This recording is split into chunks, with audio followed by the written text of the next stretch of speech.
but experiencing it is. iRacing puts you in the driver's seat with the industry's leading sim racing game. Drive on laser scan replicas of the greatest racing circuits from around the world. Go head-to-head against other drivers chosen by skill-based matchmaking to ensure competitive racing at every level. Compete across all your favorite series. In officially licensed cars, engineered to deliver the most accurate driving experience possible.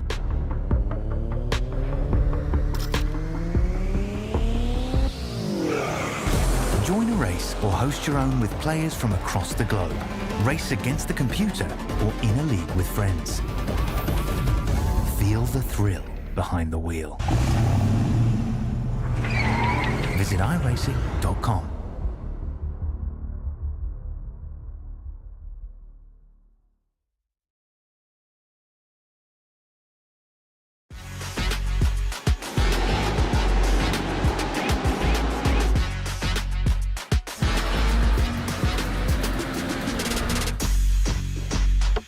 For the upcoming right-hander, brake 30 meters later and ease off the pressure.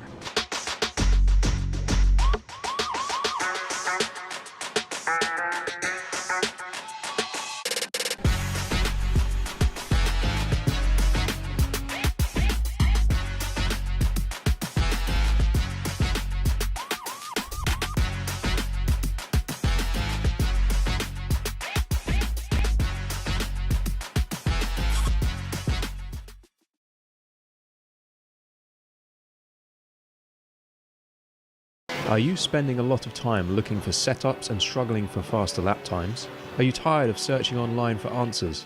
Would you like to get setups, analysis and tutorials from some of the best sim racers in the world like Ralph Alla, Mitchell de Jong, Martin Krunker, Josh Rogers and many more? If so, virtualracingschool.com is the answer you've been looking for.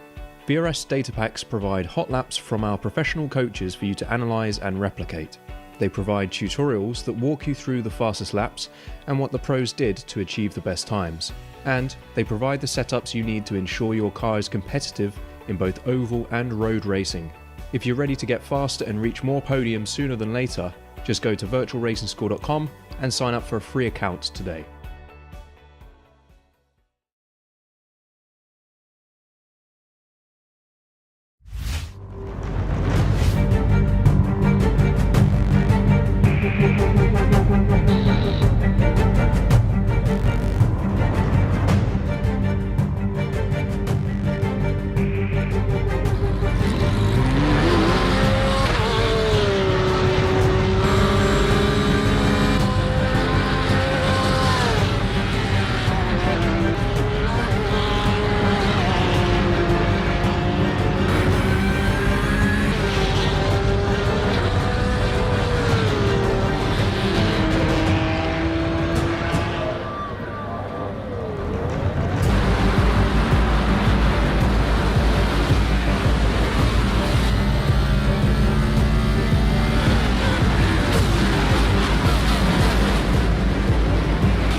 Good evening everybody and welcome back to Evolution Sim Racing tonight ahead of our long-awaited season opener here at Watkins Glen for our standard race format of two 30-minute sprint races.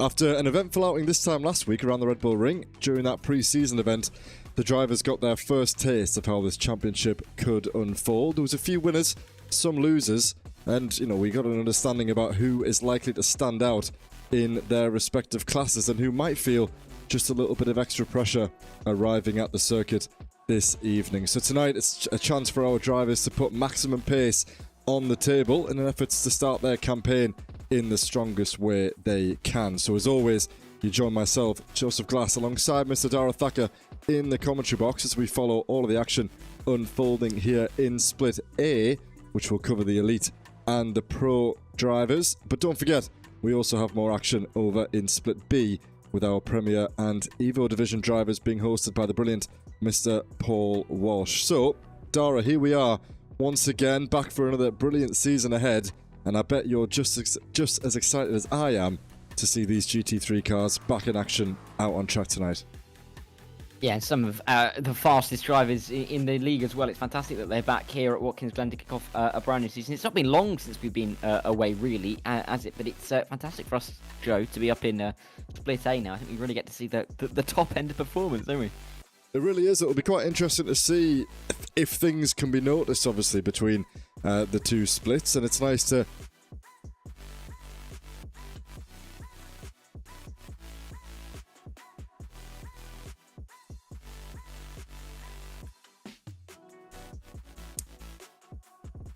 There we go then. I think we are back online. Apologies to everyone there. We have quite a few more resources on the go this season, so I might have to try and do something to limit those. But for now, we should be good to go. So, back where we were, the drivers have just about 7 minutes left in the practice session before we get underway for the first of our qualifying sessions this season. But first, let's have a look at the championship sponsors and the series sponsors. So making their return, of course, first we have the Kame team, who are providing all of the championship trophies for all of our drivers that do pretty well in their respective championships, and of course all of the drivers at the sharp end of the team's championship.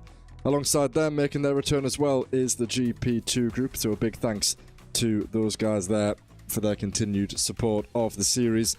And then we have our two new championship sponsors. First, VRS, which we saw just in that intro video, of course, offering sort of hot lap guides, track videos, telemetry information, and of course they also do some hardware as well. So go ahead and check those guys out. A quick search of VRS and you will find them straight away. And then the secondary sponsor is Trophy AI, which is a pretty interesting tool, I think, actually, Dara. I haven't seen too much of it, but yeah, for a live AI coach to sit with you in the session and track your telemetry and track your braking points and how much minimum speed you're carrying, all the good stuff, you can get access to that. And I believe throughout the season we'll be offering our drivers an opportunity to try that out, try that service out with us here at ESR. So a big thanks to all four of those sponsors, and a very warm welcome to Trophy AI and VRS on board with the team for at least the next full GT3 championship season.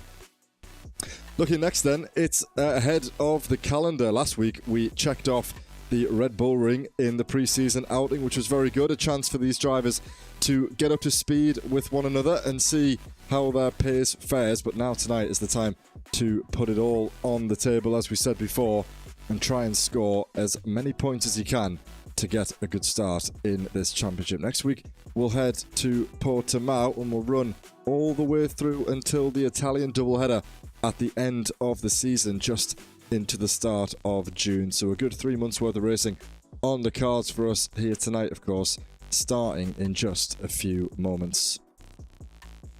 And finally then, the trophies, which we talked about earlier, plenty on offer here. 24 trophies to be won, a handful for the top three drivers in each of our classes, of course, the Elite, Pro, Premier and Evo classes, and then all of the teams that finish, all of the drivers that finish in the top three teams in the Teams Championship will also get their hands on a trophy. So lots of opportunity there, as we've seen throughout ESR's history, a lot of chances to get your hands on one of those trophies then. So with all the formalities done with, we can now head over to trackside. The drivers don't have too long left to go until we get underway with that qualifying session. A few moments left in practice, and let's take a look and flash up the timing tower, Dara. We'll see who leads the way.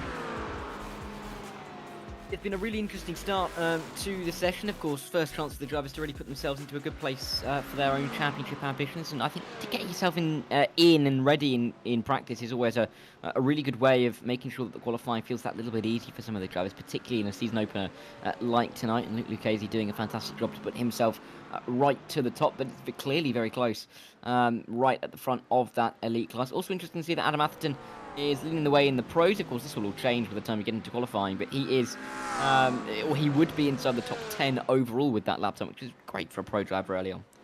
I must say, very, very busy turnout. Busy enough to the point where even the overlay wasn't prepared for that many drivers. So we have 54 drivers on circuit tonight, which means that we're only missing 6 from the entire championship field, which is an absolutely brilliant turnout, indicative really of the opening round of a championship season. Everybody's optimistic, everybody's hopeful. Naturally, of course, you see the numbers sort of dwindle away as the championship goes on, but it's probably the biggest number we've had, Dara, arguably since the first round this time last season around Donington, which feels like an absolute lifetime ago.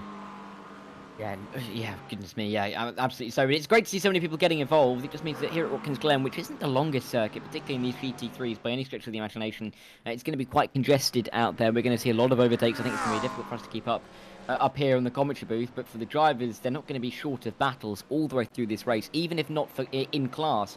The inter-class battles are going to be really quite intense with the elite and the pro drivers who will be very much mixed up, particularly through the middle of the field. All the way through tonight's racing action. I think it's going to be really interesting to see how they can cope or get themselves back into this kind of multi-class racing, but not quite multi-class in the way that we've got multiple different cars, but in the sense that you can make a couple of moves and yet not get any points from it. And that kind of dynamic can really be different for some of the drivers who've either been away for a little while or just joined the league. Yeah, well, speaking of that, we have one of the veterans here at ESR, one of the few returning drivers, actually. You look up and down the timing sheets, I'd say maybe only 20% of the grid is by existing drivers. Luke Lucchese knows exactly the setup here on a Thursday evening at ESR, and he leads the way at the moment, coming into practice, closely followed by Ignace Vintrzewski's, though. So he is a debutant, of course. Then it's Tristan Dinneberega, of course, Luke Lucchese's teammate. So those three, let's see if they can replicate anything like this in qualifying. 50 seconds to go. That's Lucchese's practice over. Interestingly, Dara, the only driver inside the 42s at the moment. Yeah, only just though, and there's a couple of drivers just flirting with it for the time being, but definitely really good for him to get the season off, even in practice, to a really good start. I think there's going to be a lot of hope for him coming into this season. Of course, it's not necessarily been easiest few months in ESR for Luke Lucchese. So many close misses in terms of championships, but looking strong for the time being in that Porsche right towards the front of the field. Yeah, we have quite a good spread of cars, thankfully. No Lamborghinis, and I think there's one other manufacturer which isn't featuring in the championship, but looking up and down that timing tower, there's arguably, I don't think, the majority of drivers. It's not really clear, is it, Dara? Normally it's a Porsche Cup field, but it looks like we have a lot of Acuras, we have a lot of McLarens, we have a lot of Porsches as well, and then a sprinkle of a couple of Corvettes, a couple of Mercs, and a couple of Mustangs as well. So great to see, finally, a bit more of a spread on offer in this class. Particularly, I'm sure it's much more of the same over in B-split, but I think we were all getting a little bit sick of seeing the grids arrive 90% in that Porsche.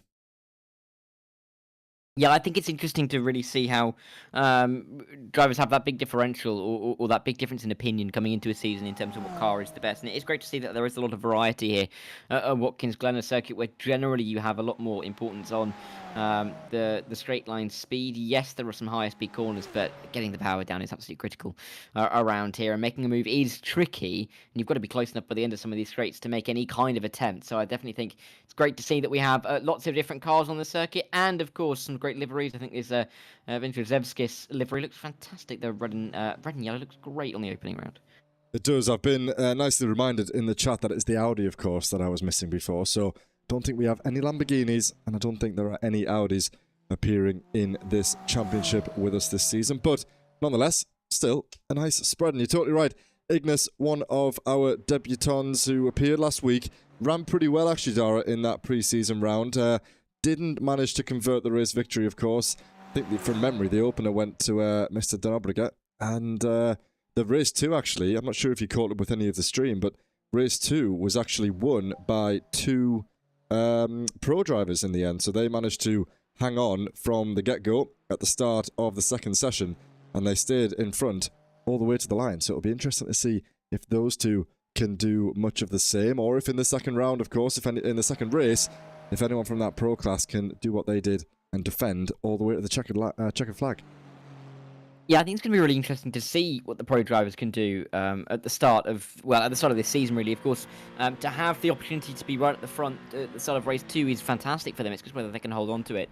And we saw some really, good battling, hard battling last time out, or for the pre-season race, I should say. And it'll be interesting to see if that can be almost transferred tonight. Of course, you could say that there's an element, or there was an element last week, of start of term. Doesn't really mean too much. Of course, the points weren't going to be applied, and if they crashed, so what? They'll be back next week. But here, at the start of the new season, where points will count and drivers will want to perform well in the opening couple of rounds, will we see a bit of a change in some of the drivers' act? I don't think we're going to see all drivers change and be more conservative, but it would be interesting to see how many are just that little bit more wary that this is the start of the season and they want the points on the board. So then we're underway. We already have Mr. Winczewski's making his way around. He's just left the first sector into the second sector now. He got very close, Dara. I'm not sure if you saw the entry to turn 5 through the high-speed chicane. Got very close to the right-hand side, which is about the most high-risk area on this circuit, leaving nothing on the table on his first lap, of course. Drivers will have 4 bites at the cherry to get their fastest lap time on the board. They'll have 15 minutes to do so, which is more than enough time if you get yourself out the pit lane and on with it. Then we'll ride on board with a couple drivers as they set off on their hot laps. But for a first effort, this is looking very strong indeed by a man who will fancy his chances. As we saw at practice, of course, just 10 1,000ths of a second off of the quickest time. That's all been forgotten about now, though. It's now to set those times again. Let's see who the winners and the losers are going to be. Ignas Winczewski has set his first lap. It looks valid to me, having watched on board throughout the session. Let's see what time it is to post. It's a 43.1, so he's about a tenth, maybe just under 2 tenths away from where he was, immediately pulling off to the exit there. I'm not sure, is that going to be one and done for Ignas, or is he going to come back out? He's going to come back out, but that is going to sort of stunt his progress a little bit during this session, I think. Yeah, we're going to have to keep an eye on when he's able to try and improve. It will be a little bit fewer and further between. Luke Casey's gone P2 in that elite class, just behind Winczewski's. I'm going to get used to that, Joe, I will. But we've got Cutrale leading the way in that Ferrari in the Pro class, which is great to see. The only Ferrari that has currently set a lap time in this session, going fastest in the Pro standings. But you can see how close some of these times are with Justin Eloff going into the top 3 in that elite class and less than 0.04 of a second off of the provisional pole time. So good to see that we have this competitive nature, but clearly to see only 24 times on the board so far means that we've got a hell of a lot more drivers still to come. We do, and I'll just say quickly, it was quite funny last week. I also struggled with that name. However, if it wasn't for my Lithuanian partner, of course, Winczewski being Lithuanian himself, she was listening to the broadcast and she said, "Joe, you've butchered that completely. This is how you say it correctly." And since then, it's been locked in my brain. So I think we've got it right, all thanks to her. So you'll catch up eventually, just like I did.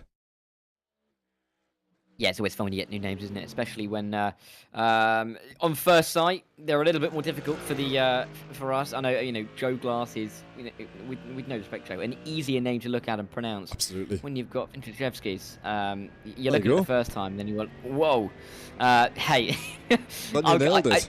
If I can keep nailing it, it'll be more of a surprise, quite frankly.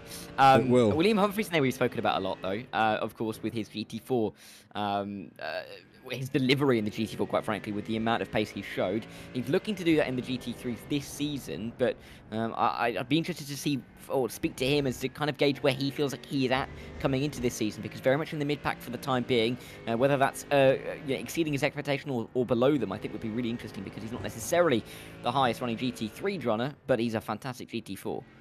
He is, yeah. It'll be interesting to see how he gets on, of course. All the time that I've known him, he's always ran well in our GT3 Endurance Series, but I've never seen him compete in a league race, of course. Absolutely beyond dominant in the previous 2 GT4 championships. But let's see how he fares in this Mercedes, of course. One of the few in the Mercedes. I think the only Mercedes in the elite class as well. So we've seen him do that before, of course. GT4 Season 1, he won out in the Mercedes ahead of Justin Rehm, I believe it was. And then he converted over to the Porsche for Season 2 and was just about as dominant in that as he was earlier on. So it's a preferred choice of William in the Endurance Series. He loves driving that Mercedes.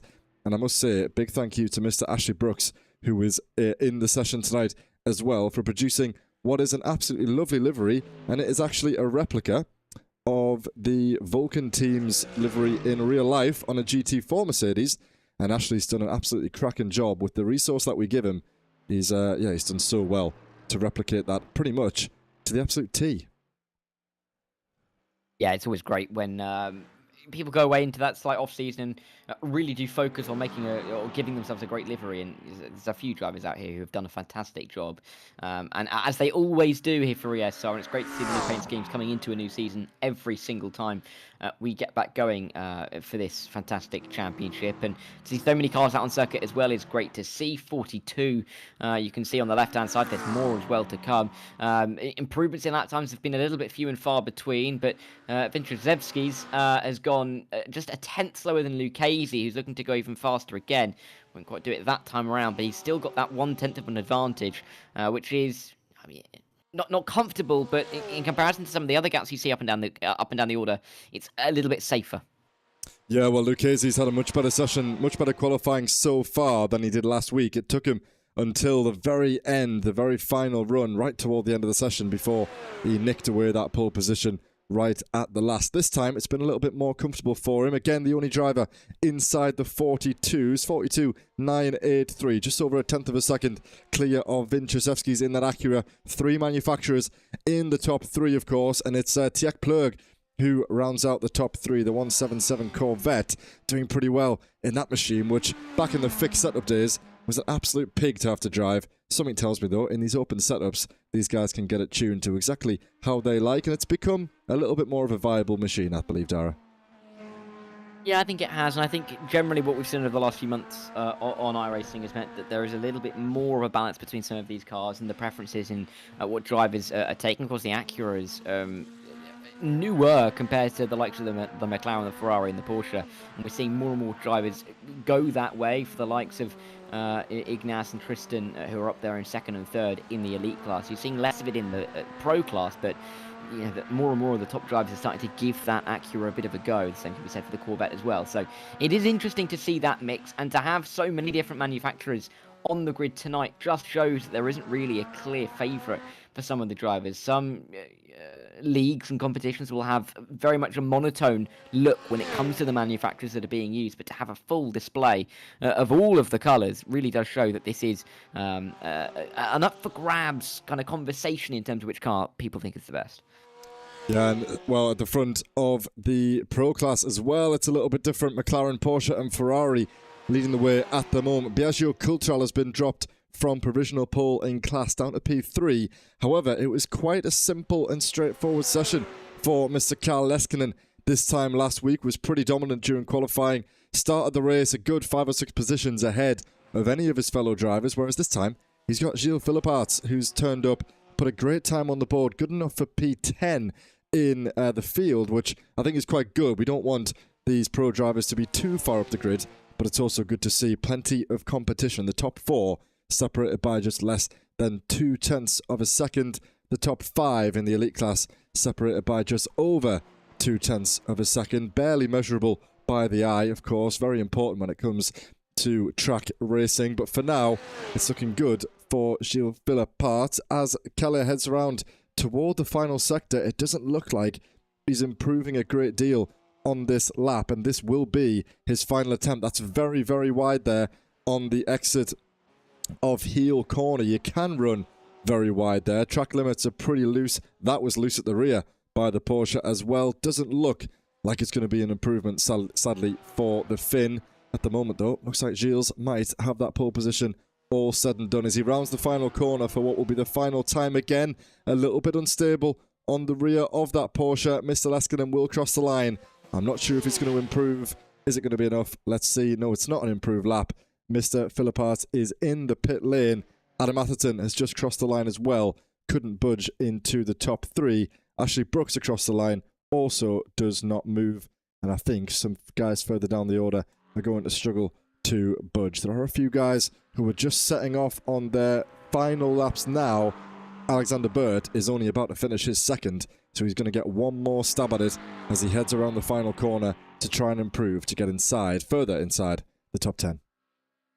Yeah, let's see if he can work his way through on this coming lap now with, far fewer drivers on the circuit than we had at the start of the session. Luke King, Burt, Calitor and Pugh, and the only 4 in the top 22 in that elite class, and there's only 4 outside of the top 13 out on track at the moment in that pro class. So interesting to see what Burt can do, because he's not really going to be worrying about other drivers setting too many faster lap times, and just over a tenth would find himself up into P7, just over a couple of tenths would find himself into the top 6 as well. So let's see what he can do. He's obviously got to be wary that the likes of Luke King, still out on the circuit, may try and improve his lap time as well. But inside the top 10, the only McLaren in that elite class inside the top 20, he just goes to show that he's standing out a bit like a sore thumb, but whether it's going to work out for him or not, that's going to be the real question. Going through the opening sector and the middle sector now, it looks like the lines are nice and neat and tidy, but the pressure's absolutely on. It absolutely is then. We've only got himself, we've got Stephen Hobbs. Austin Ypres has just crossed the line, and he does improve up to P14 in class. He was about in a similar position during qualifying, so more of the same for the American. Stephen Hobbs crosses the line. He can't improve either. Bruno Silva has just crossed the line, bunches himself up into 19th in class, P40 on the road. In the end, Dara, we have 45 drivers that turned up at the start of the session. That's not what you want to see from Alexander Burt as he attempts to improve. He will not. And Davy Daniels here in the Acura, heading around the first few corners now. He's the last man out on circuit. He's got 1 minute 45 to set a lap time, so without a mistake, he'll be good to put in a qualifying time. Let's see what it can be for Davey as coming up towards the bus stop chicane. Difficult to really pick your line through there because it's so high speed. As you make your way into the entry, you almost feel like if you don't take enough out of the corner, it's going to make the exit that little bit harder, I should say. But Davey Daniels doing everything he can to just keep that momentum up, keep the car rolling through the corner, and to try and shave off every single hundredth that he possibly can through there. Tricky again when you haven't necessarily got too much to build from right at the end of a session like he has right now, and so it's all really down to this, which can always be unsettling for a driver, but really the top end of drivers are able to deliver in these kind of situations. We'll see what Davey can do as he comes up towards the final few corners with the purple sector sprinkled in there.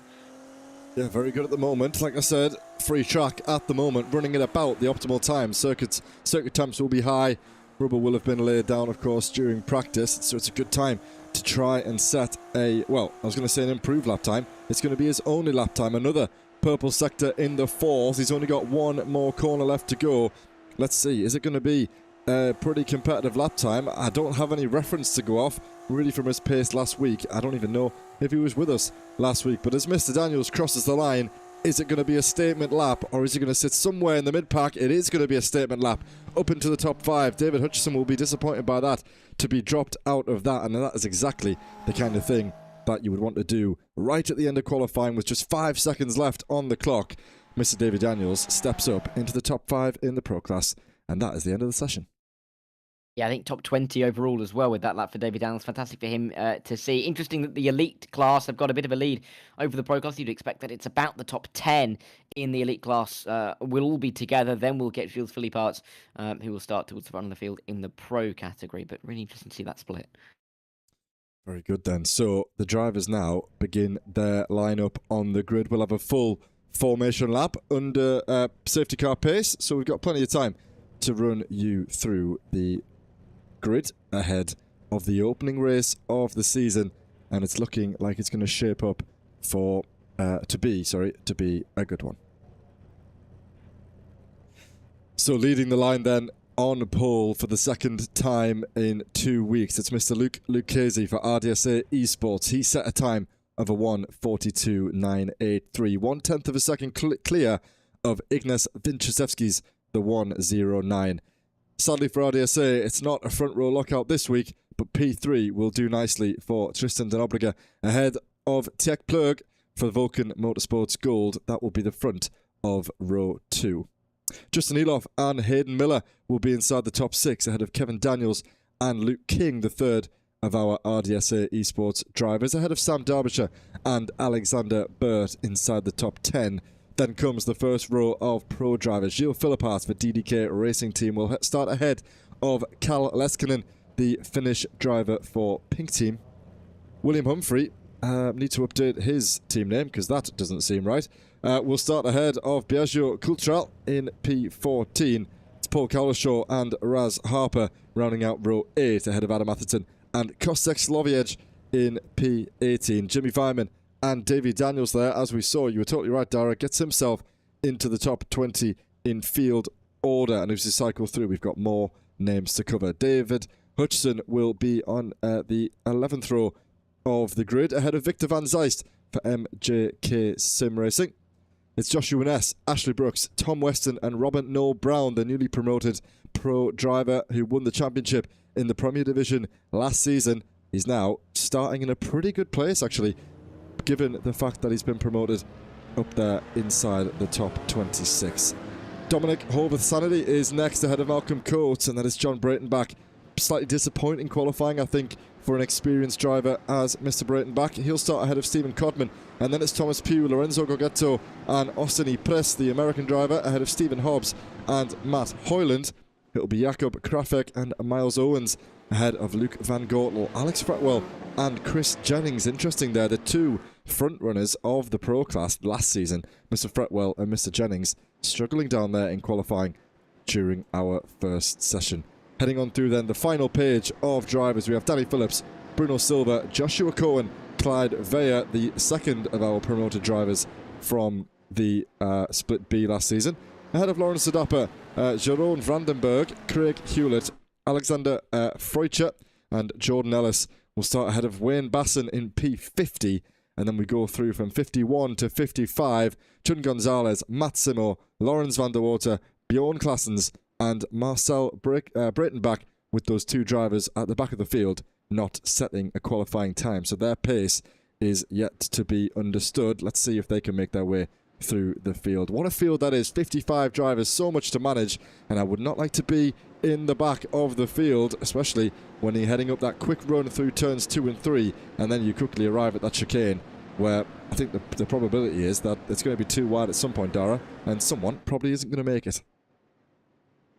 Yeah, and if you're a pro driver starting in P54, it's a fair few cars that you want to try and get yourself through on in the early stages of this race. Of course, there will be that bunch up for the start of race number 2, but you don't really want to be betting on that to help you out. To get away at the start, though, is going to be absolutely crucial for all of the guys, and it's interesting to have those RDSA boys and the Vulcan cars up near the front as well, and the dynamic between those groups is going to be, I think, really interesting to watch as we run our way through the rest of this race, this opening race at least, because when we get towards race 2, it's definitely going to be almost a bit of a switch around in the roles that some of these drivers will have to play, but all they can really focus on for the time being is getting the points on the board in the first round of the season, making sure they don't drop any big points, because if they do, quite frankly, Joe, it's going to be a long way back for them. It's going to be a long season if they want to drop this opening round already. Yeah, and of course we've reduced the reverse grid order from 18 down to 15, so that's a few little positions that will have to be made up in the eventuality that someone toward the front does have an incident. It makes it slightly harder to get the car back in the right direction and try and claw on to those top 15 to get a good start again in race 2. For the time being, though, it's over to Mr. Luke Casey. He will be followed by Ignace Vinchezewski, Tristan Denobriga and Tiek Plug, the top 4 that will start this race. A quick note on the start procedure, which has changed slightly from last season. We now have to go green flag racing within a second of the green flag being dropped then. So Luke Lucchese is more than aware of that, and so will Tristan in behind him. It's a 3-man RDSA actually down that right hand column. It's going to be Lucchese ahead of Vinchezewski's as they cross the line, and we are green flag racing for the first time here at Evolution Sim Racing for turn 1. And as we head through then, it's Lucchese, and Tristan Dobriga has stayed put a little bit wide there. The rest of the field making their way through. There's a collision off at the background. I'm not quite sure who that is at the moment. It looks like it might be Veron Vandenberg, who's down at the back of the field. Bjorn Klassen hasn't left the pit lane. One less driver to deal with. Lucchese leading away from Vinchezewski's ahead of Denobriga. The top 6 actually stay where they are. Luke King has gained 1 place off the start.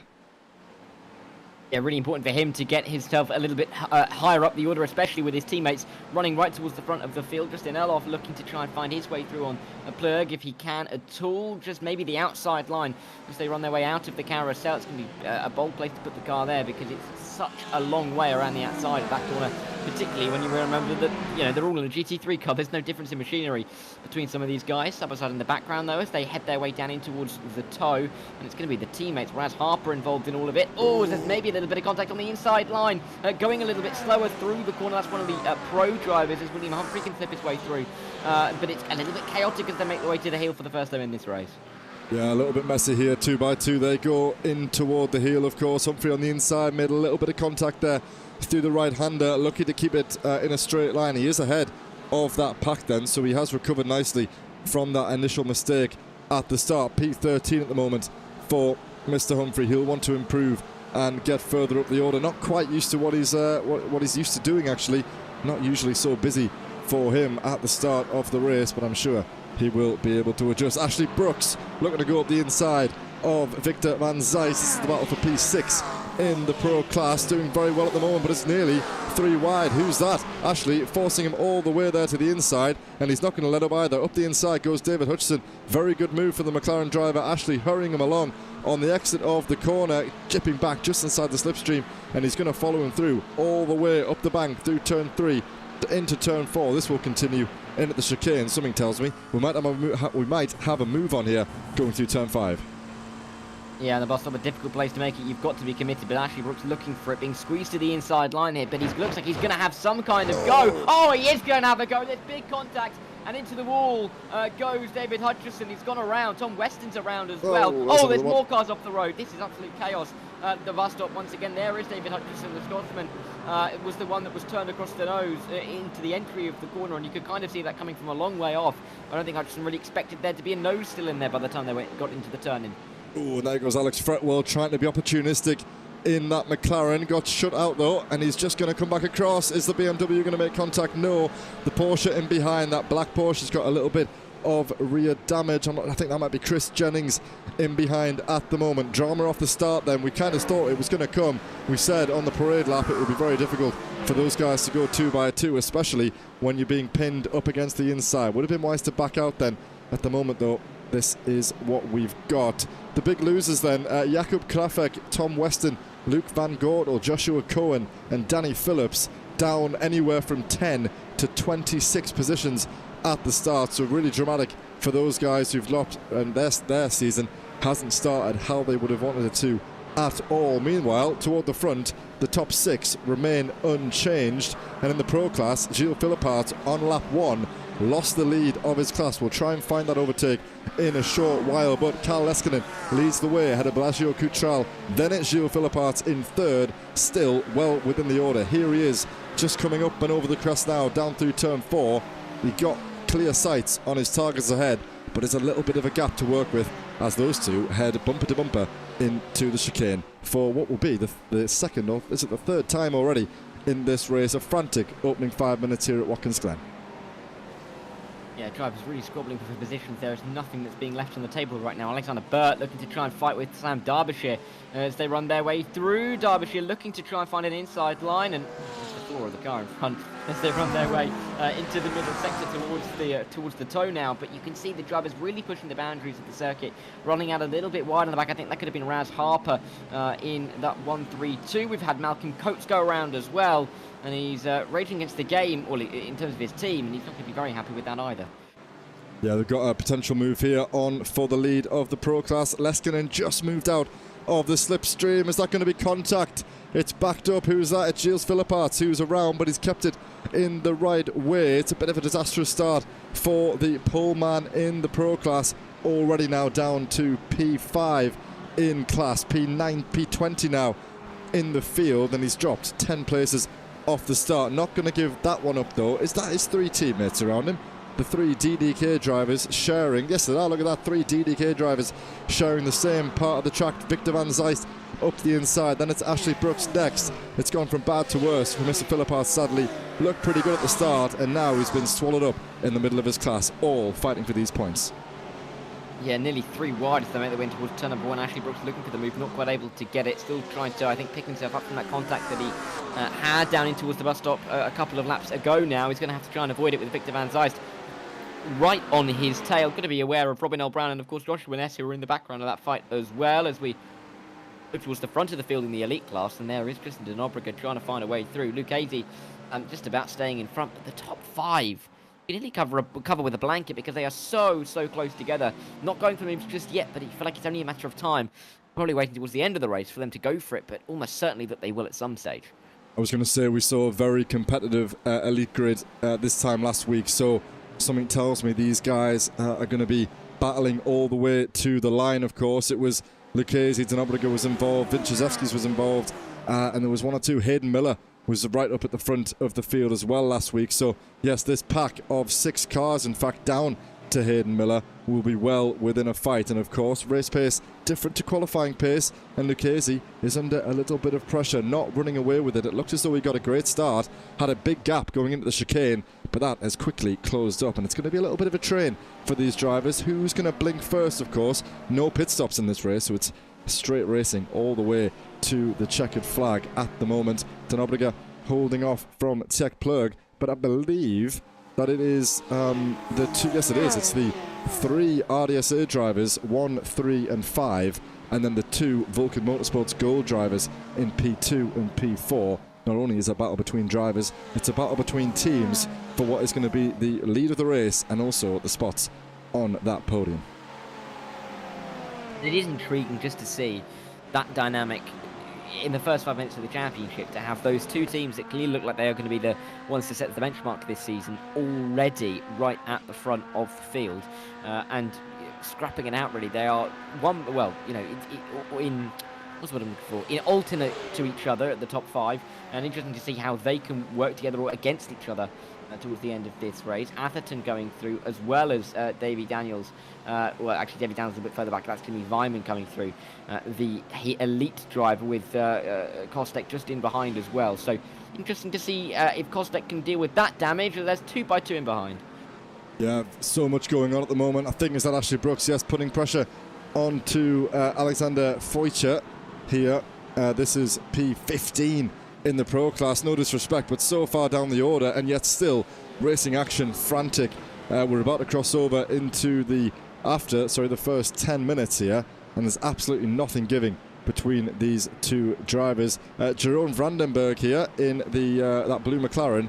He's the 1 lone elite driver in a cluster of pros, so he's got to watch himself here, not get involved too heavily. Maybe he doesn't have the pace to get through, but it's also not his battle to get involved with, of course. He doesn't have to yield.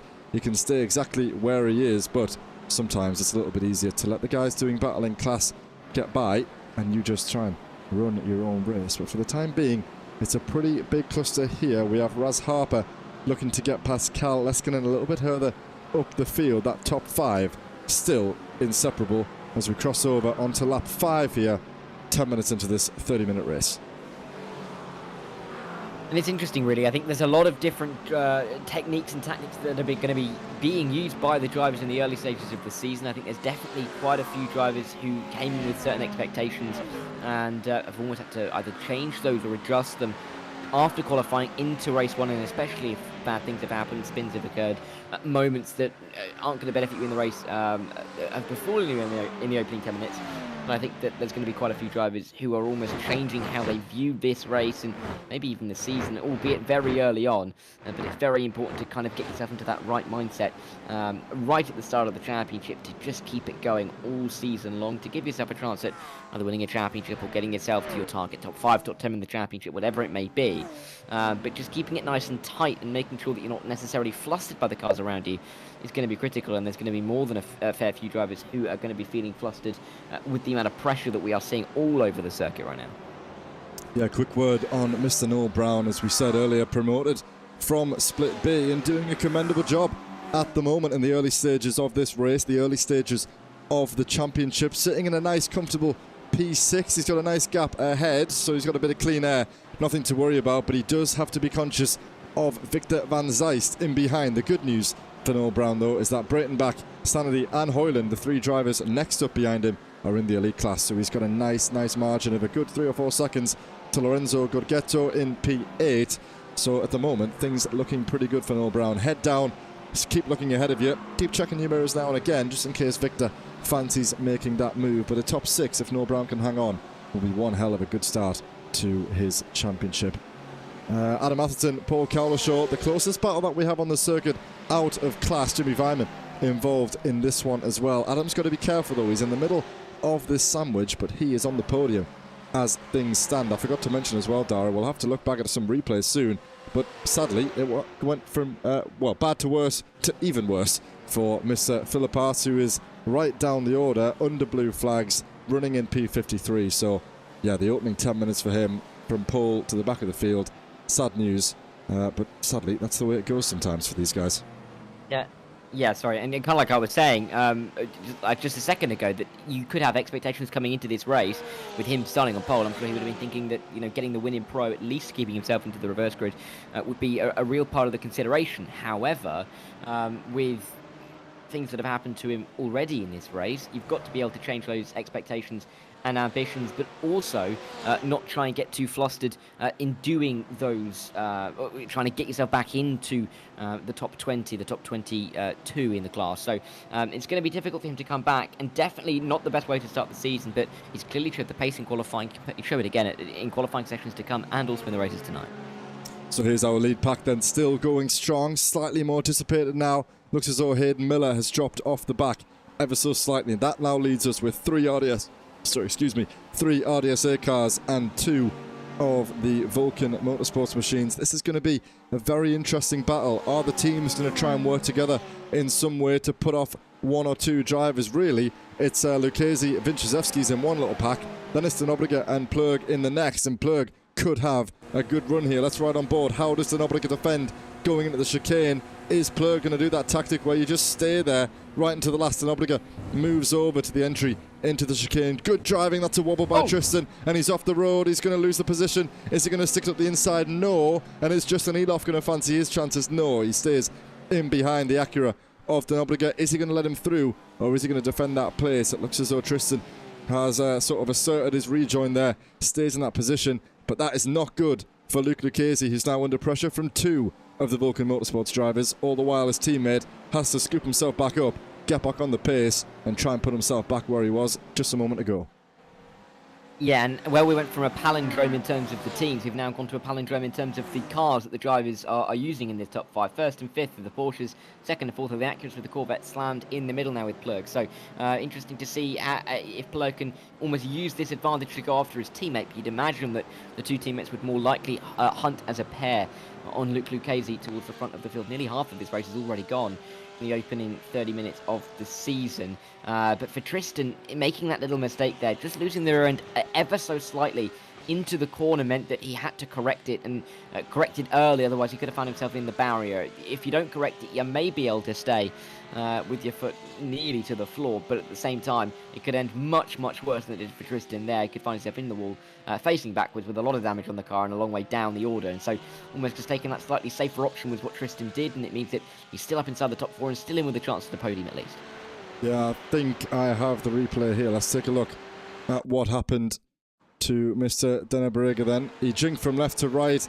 Maybe he was a little bit caught out. You can see the entry. He has a wobble, takes too much of the curb, but I must say he's done very well not to lose the car over the grass. And also on the rejoin, it was pretty bumpy from him as he went over the grass. Let's watch on just one more time. Then you can see defending, has a little bit of a wobble on the entry there. Then he heads over the curb, slams it shut, gets it back in control. And then on the rear join there, very sketchy as well for Plug to go around the outside, thinking, is Tristan going to understeer into the side of me here and take us both off the track? Thankfully, that didn't happen, and the top 5 remain where they are. Robin Noel Brown, he's caught up with the drivers ahead. We said just a moment ago he had that 2-second gap, and now he's on the back of these drivers. Kostik Sloviec in the elite class is next up, but he has got his eyes on the top 5.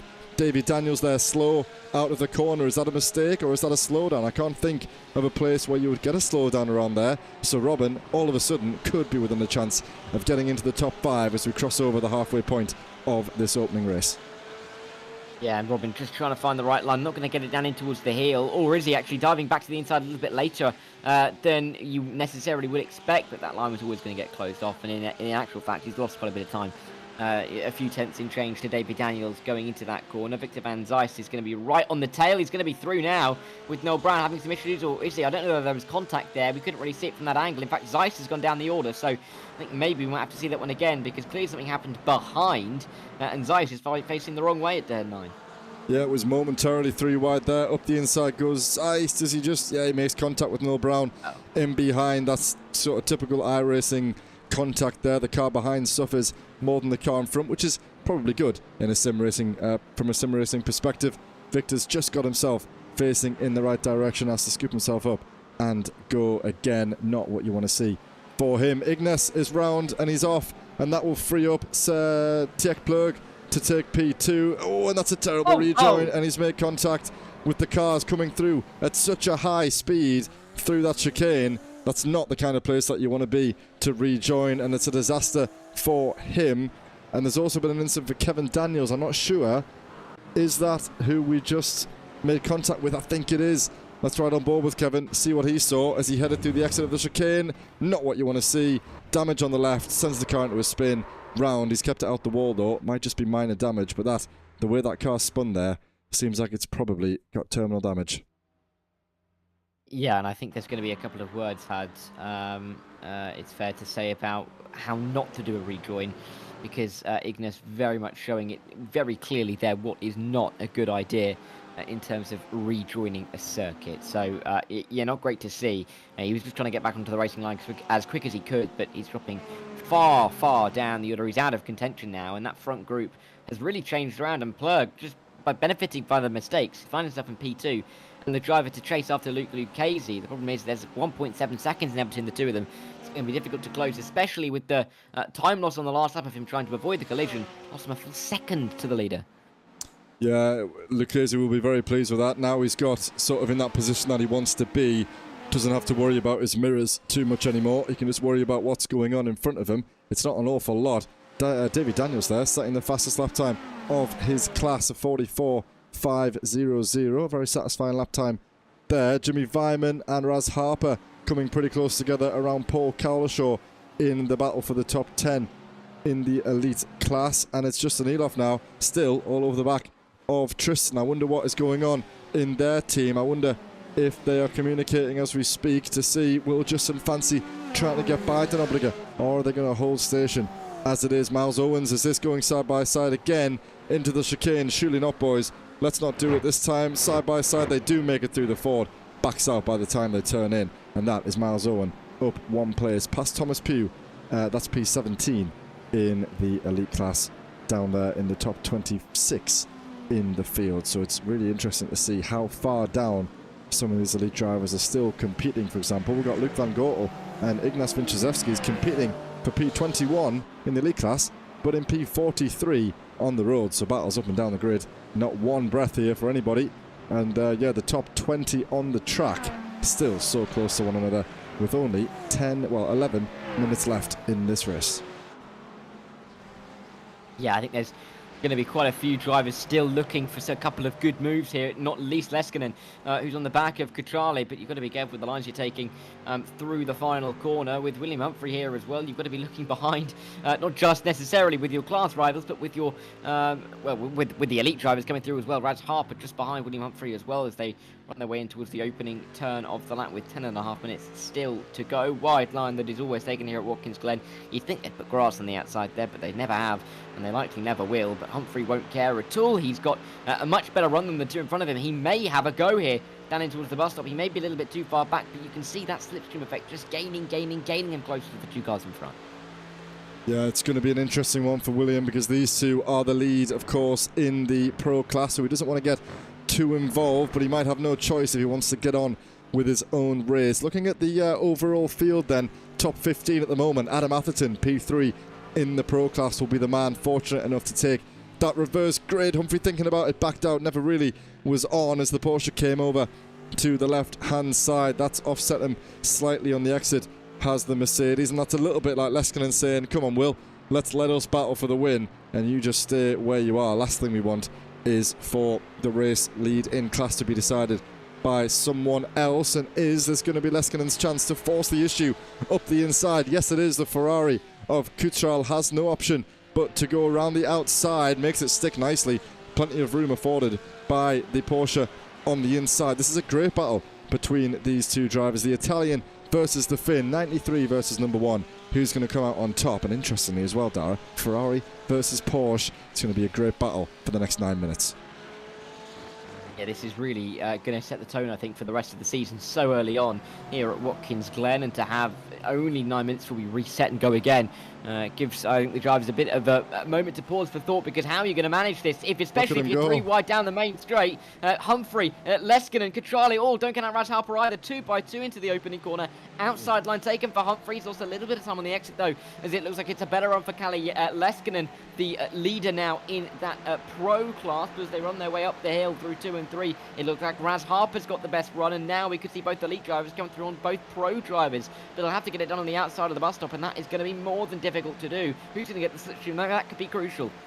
Yeah, I was going to say it was great driving by Mr. Cucciale, because he saw the... I'm just trying to get myself together. He saw Raz Harper coming at the inside of turn 1, just opened up the steering slightly to let him through, of course. And it's quite interesting that we've had the 2 elite drivers make their way through, and yet the pro drivers remain exactly where they were, but this time inverted. Leskinen's got that move done, takes over the Ferrari. All the while, William Humphrey is off and up the road inside the top 9, and it's a nice clean top 10 in the elites that round the top 10 in the field.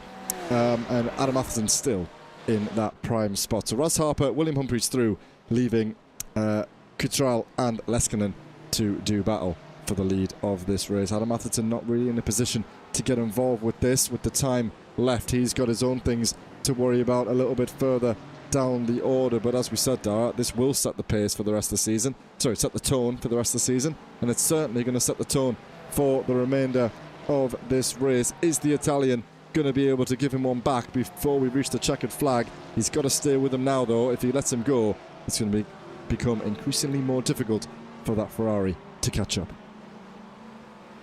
And with every passing second, really, and with every passing corner, it means that there's just that one less opportunity to find the extra tenth or two in comparison to your rivals. This is a circuit where there are some straights, but it's not necessarily a straight dominated as a circuit like Monza, for example. There are opportunities to make moves, and there isn't as much dead time around the circuit. You think of Daytona and how much time you spend just going full throttle. Not really the same vibe here at Watkins Glen. There are still going to be opportunities every 20-30 seconds here, if that. So hope for everybody trying to make moves, including Jimmy Vyman, but he's not going to make it down at the bus stop on the back of Paul Colishaw, who defends that inside line. And by defending the inside line, it means you can hold the position, especially if you can get a good run through the chicane, which is exactly what he's done. The issue for him, though, is that Jimmy Vyman has a much better car, it seems, through some of the corners right now as we get towards the end of this race. Sends it late, there's big contact, Paul goes wide, but Jimmy's got the move done. We'll see what's said after the race about that one. Yeah, it looked a bit awkward. I think it was always going to be on the cards for him to make that move. Paul just moved over. Not late, but, you know, maybe unexpected for the car behind. Slight contact. They've both come out of it okay, it seems. Adam Atherton nearly got his way through there, but if I were him, I'd stay put. He's got 3.5 seconds to the car behind. He's on a podium, on for a podium finish, should I say, and he's going to take that reverse grid pole position. You wouldn't want to give that up to Colishaw if you can avoid it, because he can get himself off and away at the start of race 2 if he just stays where he is. That Porsche ahead not looking in the best form after that contact, a little bit wobbly on the exit. Coming out of the fight, yep, there it is, and the entry to the final corner. Colishaw going off wide, and that will promote Adam Atherton into P4. Maybe a little bit tactical by Colishaw to take that reverse grid pole position as things stand then. 5 minutes to go. The battle at the front, Luke Lucchese still clear, but Tjerk Plug is under pressure from Denobriga, and those two will sure do battle, because Denobriga will want a 1-2 finish for RDSA to start the season. No doubt in my mind about that one. Yeah, it's really the ideal position for them to be in to try and gain that now, especially with Luke just that little bit further ahead and almost able to keep Plug out of that slipstream as they run their way with Robin L. Brown. We are up towards the bus stop once again for And then for Justin, I mean, there's still the potential for both those two to get through, make it a South African 1, 2, 3, and Ferrari SA would be absolutely fantastic. In the opening round of the season would really stamp some authority, and especially as we saw some issues from some of the front runners in the opening stages of this race, it would give them a really big advantage, both physically in terms of the points difference and mentally in terms of what they feel like they can do going into the second race of the evening and of course next week. I must say this is a delightful livery by the Breitenbachs. They normally do a very good job at that sort of South African themed striped livery. I'm sure, well, I hope you've got it in mind, Dara, because it's fresh in my mind, but this one is very, very nice indeed. Day of the Dead, I think it says on the back there. A few skulls on show, but the colours and the patterns look absolutely perfect. I wonder if one of those is a little bit of an artist, or are they paying someone to do this work? But nonetheless, absolutely sensational livery, catches the eye for sure, and it's kind of in keeping with the kind of things that we've seen from the Breitenbachs over the last few seasons. On the rear bumper there, we'll have to try and see that at some point because we've got 2x2 in towards as we get in towards turn 9, I should say. But Austin Eep on the back of all of this. Ashley Brooks, Lawrence Didapa involved as well as they run their way in towards the final couple of corners on the lap. This is Ashley Brooks looking to try and get his way through on Lawrence Didapa as he will lose the position, not to just one but to two it looks like as well, and Brooks now may have a run down in towards turn number 1 inside line. They're 3 wide behind. We've seen absolutely chaotic moves in the opening corner so far tonight. It's not changing in the final few minutes, but Ashley Brooks is just about going to get that one, and I think on Thomas Bubert he's defending for all he is worth, but it will be Brooks' position as they sweep their way up the hill. Incredible to see these guys fighting it out. Yeah, he will have the inside line, will Mr. Brooks, as they head into the chicane. He's been here once before, and it went wrong for the other driver, of course. Brooks is going to be clear by the time they reach the chicane. Just about the 4 will have to back out, and they will all sweep single file through the chicane. Sensibly done by everyone. This is one hell of a pack to finish off the race. Mostly pro drivers. We've got Miles Owens here ahead. Thomas Pugh in this pack in the elite division. Everybody else fighting for the top 10 in the pro class. Ashley Brooks, the man currently hanging on to that position. That'll be good enough for points worth 18. 11th, 15th, 12th, 13th, so a good handful of points to get inside the top 10, and then of course rises 21, 24, 27 and 30 for the guys just outside the top 6 there. So lots on offer, and this pack don't think is going to end because we've only got 2 minutes to go here. Late dive up the inside, surely not 2 drivers in one up the inside. I'm surprised that the Mustang has stayed in the right direction there. Who was that who sent it up the inside? Potentially Lawrence Didapa. I think that is, yes it is.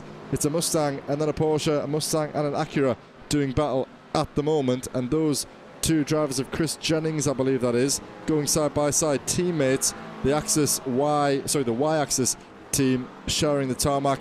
Up the inside goes the McLaren of Jeroen Vandenberg. Just has to back out by the time they take that corner, Dara. We've got a minute and a half to go. Lucchese not quite clear yet. One mistake could change everything, but they're looking pretty comfortable toward the front. Jennings on his teammate, not going to make that one stick, and those guys remain where they are. Let's ride on board with the leaders as we commence on what could be the final lap. We'll have to check when they crossed the line. In fact, I don't think it will be, but we'll have to see. Luke Lucchese then heading up and over down toward the heel corner, so we'll soon know if we're toward the end of this race. Lucchese leading Plug, and then Denobriga, your top 3. The gaps behind starting to spread as Justin Eloff and Hayden Miller make their way out of the heel, just in behind. Yeah, and with time really ticking down now for these moves to come into fruition, is there going to be any final chance for Plug on the final lap of this race, or will he just have to settle for P2? I think it'd be smart to not lunge it somewhere and just keep the points under your belt, really, because of course he will start ahead when we're looking forward. Denobriga and Justin Eloff, who has fallen off a little bit, still in 4th, but Denobriga as well, I think that they aren't quite close enough to really make some of these moves worthwhile, especially with such little time left in this race. Burt may have a go at William Humphrey for the top 8 in the elite class, and we may see a couple of moves in the pro class, but I think generally towards the front of the fields we are relatively set in stone. I can't see too many big sends coming in the final stages, albeit in that pro class Kutrali was 4/10 quicker than Leskinen on that last lap. John Breitenbach has had an issue as the white flag waves for these drivers now. I think, has he disconnected? No, he's come into the pit lane. John Brayton back there. Is it going to be a splash and dash, or is it? Yes, it is going to be a splash and dash because he hasn't served the drive-through. You can see the fast repair enabling there. Who's that? Ashley Brooks. He's into the pit lane as well. His race has gone from bad to worse. He's going to have to refuel as well. So a few guys who sort of falling short of what was needed from them in terms of fuel capacity, which is an absolute killer after you've done 30 minutes of racing, but an opportunity to learn ahead of the next race not to make that same mistake. Leskinen still ahead of the Ferrari, still ahead of the Italian driver, but it's awfully close. Are we going to see a send by the number 93 on the number 1 before the end of the lap? He's only got a handful of corners left to make that stick if he's going to make it work. Luke Lucchese, Turk Plug and Denobriga heading out of the final few corners now to take the checkered flag, but we'll cut back to these guys very shortly, see if anything changes, thinks about it, but never ever close enough on that one. And this is really where it's going to come down to, because Lucchese has defended beautifully well, and it looks like he's just about going to take it, or is he? He's out of fuel. Is he out of fuel as he crosses the line? He is. He's slowed down right at the line, and Tjek Plug takes the win ahead of RDSA. Can you believe it? That must be fuel related, unless he got a slowdown. Let's ride on board with Lucchese quickly. See. Yes, he's out. Is he out of fuel? I can't quite tell. But that is disaster at the end. I mean, P2 is still good. P2, P3 for the RDSA boys, but that is not what Lucchese would have wanted right at the end of that race. Congratulations to Mr. Plug for taking his debut, his maiden victory here at the front of the field in the Elise class. Leskinen did hold on ahead of the 93 in the end, and Adam Atherton converted the last place on the podium. Drama at the line, Dara. Can you believe it? Yeah, incredible. Right at the end of the race. Not exactly what Lucchese needed, but for Plug, he was fourth, and through, well, not really making any moves of his own, he's managed to find himself to the lead of the race. Incredible at the final corner. Brayton back looking to try and get an extra spot in the final corner, but he won't be able to get through in the end. That was past, I believe that was Wayne Basson. But what a way to end the race, and a couple of drivers running out of fuel right towards the end. Yeah, we saw a few guys coming at the pit lane. I'm surprised, to be honest, someone of Lucchese's experience and quality, of course. I'm surprised that's a bit of a rookie thing for him to do, sadly. And you'd think, you know, when he crossed the line onto the final lap, you'd know if you're going to run out of fuel. And maybe a little bit of lifting course a little bit earlier would have done it. Maybe it wasn't fuel. I might be jumping the gun. It could have been a slowdown. Maybe did he take too much out of the final chicane, out of the final curb, should I say. But I think the assumption could be that it was fuel related. But you'd think if it was, a driver of the experience of Lucchese might have seen that one coming a little bit sooner than the final corner, you'd think, Dara. You would, which is why it's so intriguing, really, that Lucchese didn't maybe try and fuel save a little bit sooner in that race, but I guess you could say he was leading for so long that the others behind could have the benefit of lifting and coasting that little bit more and wouldn't have to worry about the fuel. But incredible that he then didn't start to lift and coast if he felt like he was getting towards the edge of what was possible there in terms of the fuel tank. Absolutely then. So, a dramatic end to that first race. Let's run through the results by class, and then we'll have a look how the field will stack up ahead of the second race. Of course, 30 minutes again, but equal points on offer. A win will bring home 50, 45, and then 40 for the top three. So let's run through the standings in the elite division for that first race then. In dramatic fashion, at the end of the session, it's Mr. Tjek Plug who wins the race, the 177 Dutchman in the Corvette for Vulcan Motorsports Gold. The debut as a driver and the debut as a team, taking the top spot in the top division here at Evolution Sim Racing. Next up, P2 and P3, rounding off the podium, the stalwarts of VSR, Luke Lucchese and Tristan Denobriga for RDSA Esports. They'll be pleased enough, but disappointed with how that one finished in the end. Justin Eloff, the third South African inside the top four. We may have to update that team name. Maybe not a privateer, but I wasn't aware that he was driving for RDSA, so we'll have to double check that one with the team after this. If he is on the register for that, then big congratulations to the three of those. Great points to start off the team's championship campaign. Hayden Miller inside the top five. I'm sure he'll be satisfied with that one. He was right at the front this time last week, but a top five in a competitive outing is great for the Scotsman. Sam Derbyshire, Luke King and William Humphrey inside the top eight. Again, we'll get the team name updated for Humphrey because I know that one is incorrect as well. And in a GT3 machine, against some pretty competitive people. Good points to bring home for his team. Raz Harper and Jimmy Vyman round out the top 10 ahead of Paul Cowlishaw and Matt Hoyland. It's Kostok Soloviej and Dominic Horvath-Sanady ahead of Thomas Pugh, the top 15 in the elite class. Then it's Jeroen Vandenberg ahead of Jakob Krafek and John Breitenbach, the last to finish within a minute of the leader. Luke Van Gortel and Inyas Vinchezevskis inside the top 20. Miles Owens and Alexander Burt inside the top 22. And then we scroll through to see Kevin Daniels. This is a mistake. Bear with me, everybody. That is everybody. I thought we were scrolling through a little bit slowly there, but that is the end of the elite with Kevin Daniels. And we're finishing a lap down. And then Bjorn Klassen's the only driver not to finish the race there, which is great. Great turnout, actually, for those drivers in the elite class. Sadly, though, only the top 20 will score points. So even though Owens, Burt, and the final driver finished the race, they won't be bringing home any points in that one.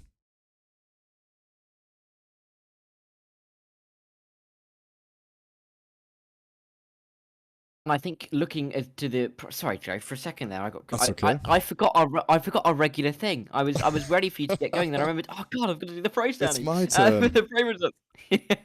The pro results, of course, led by Kalle Leskinen, the number one car, finishing in P1. The Finn really doing a good job to fend off from Cutrale right towards the end there. The Italian in the Ferrari, not quite able to get that opening race win of the season, but there's always a chance in race number 2. Adam Atherton and Devi Daniels in third and in fourth. Great results for them to kick off their season, with Joshua Ness and Robin L. Brown moving up from Split B, already inside the top 6 in class. Lorenzo Gorgetto and Stephen Hobbs 7th and 8th, with Codman and Dadapa inside our top 10. Fuchta and Chris Jennings were just within half a minute of our leader, with Austin Eep and Jung Gonzalez in 13th and in 14th. Craig Hewlett, Wayne Basson and David Hutcherson were picking up positions inside the top 17, with Victor Van Zeist and Matt Simo just outside, or actually inside of a minute, but outside of that top 17, with Joshua Cohen, Alex Fretwell and Lawrence Van der Vorter rounding out our top 20 in the Evo, in the Pro class, of course, with Alex Fretwell, with Ashley Brooks, Jordan Ellis and Marcel Breitenbach towards the bottom there. We've had Clyde Veyer, Gilles Philipparts, Bruno Silva, Malcolm Coates, Danny Phillips and Tom Weston in a much thicker Pro class, it's fair to say, than there was in the Elite class. Yeah, I must say, it's a good thing from a series point of view, from an organiser point of view, a broadcaster's point of view, but I don't remember a time, in fact, there hasn't been a time, when we've had 31 drivers showing up in a field with 30 of them finishing in a what would be, let's say, a scoring position, or a position that will qualify for some points, but for 10 of them not to actually score any. That's absolutely savage, to be honest, with only the top 20 scoring points, 30 drivers finishing the race, and 10 of them won't even bring anything home. Normally, you could finish quite a way off the back of the pack, 3 or 4 laps down, finish in the top 18, let's say, and you bring home some points. But in this instance, it's really painful for those guys who finished outside the top 20, and they will want to improve coming into race 2. And can you believe it, Darren? Normally, we have some time to go over some things during the warm-up, but the grid is already forming, and I'll let you take the courtesy here and run us through the top 15 particularly, and then the rest of the field. Yeah, it was Devi Daniels who's been able to qualify on that reverse grid pole with the position that he found himself in race number 1. He was just ahead of Joshua Ness, which meant that he finds himself on reverse grid pole, and Ness is all the way down in P16. Paul Cowlishaw and Alan Atherton, 2nd and 3rd ahead of Jimmy Vyman and Biaglo Cutrale, who find themselves inside the top 5 and in a good position to score some big points. Kalle Leskinen as well, another one of those Evo drivers. There's 4 of them in the top 6, a long way ahead of absolutely everybody else. Raz Harper and William Humphrey 7th and in 8th. Before we get to some of the front runners from race 1, Luke King and Sam Derbyshire will start inside the top 10 on row number 5, with Hayden Miller, Justin Eloff, Tristan Denobriger, Luke Lucchese and Plurg, of course. The top 5 reversed to find themselves 11th and 15th in the starting order for race number 2. Joshua Ness, Matt Hoyland, Robin L. Brown with Slavijaj and Dominic Horvath-Sanady inside the top 20, with Gorgetto, Stephen Hobbs, Stephen Codman and Lawrence Dadapa inside our front 12 rows. Thomas got Pugh this. and Alexander Fuchs ahead of Chris Jennings and Vrendenberg, with Efren Krafek inside our top 30. 15 rows at the front there. Our Puerto Rican Young Gonzalez will start 31st ahead of Craig Hewlett. Wayne Basson and the South African John Breitenbach, after he started right towards the back of the field in race 1, will start 34th for race 2. David Hutchison, after his big collision in race 1, start 35th ahead of Luke Van Gortel. Ignace, who of course started right towards the front in race 1, all the way down in 37 with a lot of work to do. Miles Owen, Victor Van Zeist and Matt Simo round off the top 40. Joshua Cohen, Alex Fretwell and Lawrence van der Water inside the top 43, with Alexander Burt a long way down the order in 44th. Ashley Brooks is ahead of Jordan Ellis, with Marcel Breitenbach in 47th. Clive Veyer and Gilles Philipparts, who of course started on pole in the Evo class for race...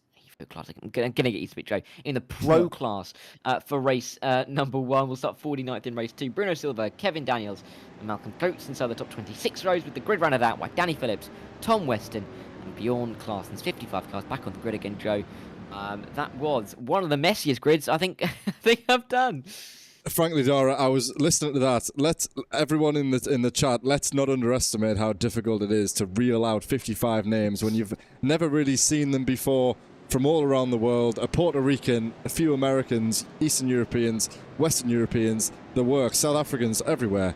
And it's not easy to cycle through those names in what has to be pretty quick pace, although we've got lots of time to make the way through the grid. We're hardly going to say one name every few seconds, are we? So, great job. And we'll get used to a few of those by the time we get used to the championship, should we say. Still early days.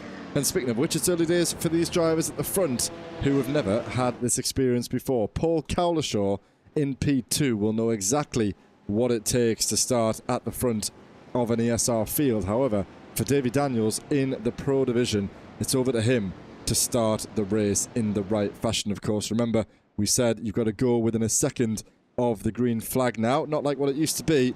Fingers crossed we don't have anyone jumping the gun, which is the kind of inverse effect of the issues that we've had in the past. Big thanks to everyone who's joining us in the chat as well. I'm very glad that you guys are enjoying the stream. If you'd like me to try and accommodate anything, let me know, and I will do my best. I keep glancing down to have a look at what is going on. We momentarily set the record for the most viewers that I've had in a concurrent time. So if you know anybody else who you can send this over to, who might be interested in watching another frantic 30-minute race, then go ahead and do that.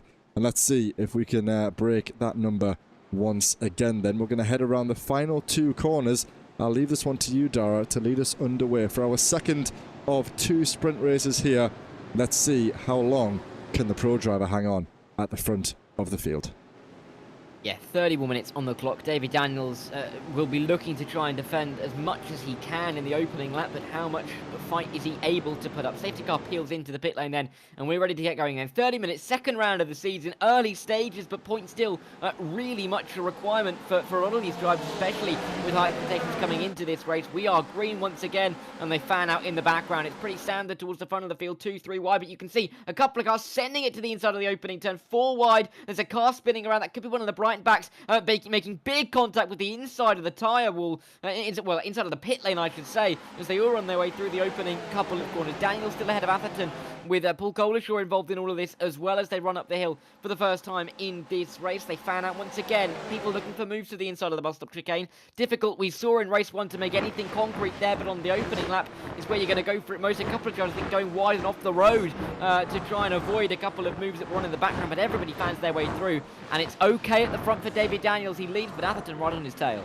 Look at that field heading through there. Such a frantic start. Such a difficult corner to go through on cold tyres. High levels of fuel. Jean Breitenbach, he's down the order. We've got Chris Jennings, Joshua Cohen, Matt Hoyland and Miles Owens, the losers on that opening lap. We'll try and go back to see what we can find. David Daniels doing well at the front of the order. A nice little gap ahead of Paul Cowlishaw. Adam Atherton holding on. The top 4 remain the same. Raz Harper, William Humphrey, they've gained 2 places. Humphrey's now up into P6, now P5 temporarily, but stuck on the outside line going through the right-hander.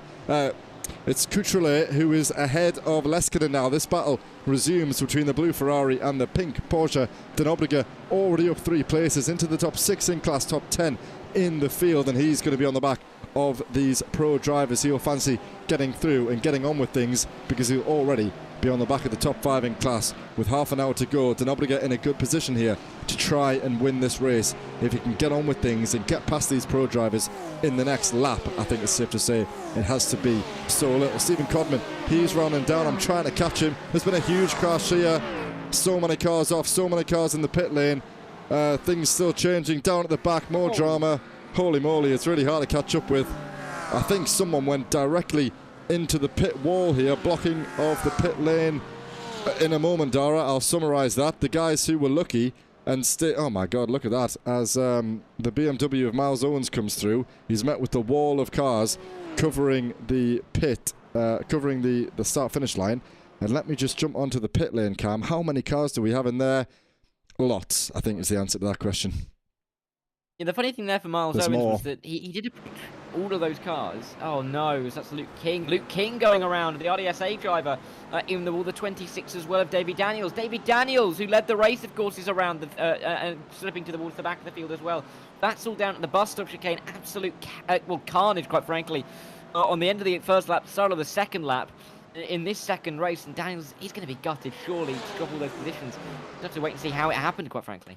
It will be. In all of that, Denobliga hasn't made up any places. Weimann takes the lead of the race outright. He was already in the lead of the pro class. Now he's got himself past Adam Atherton, who was in P3 at the end of race 1, in P1 now.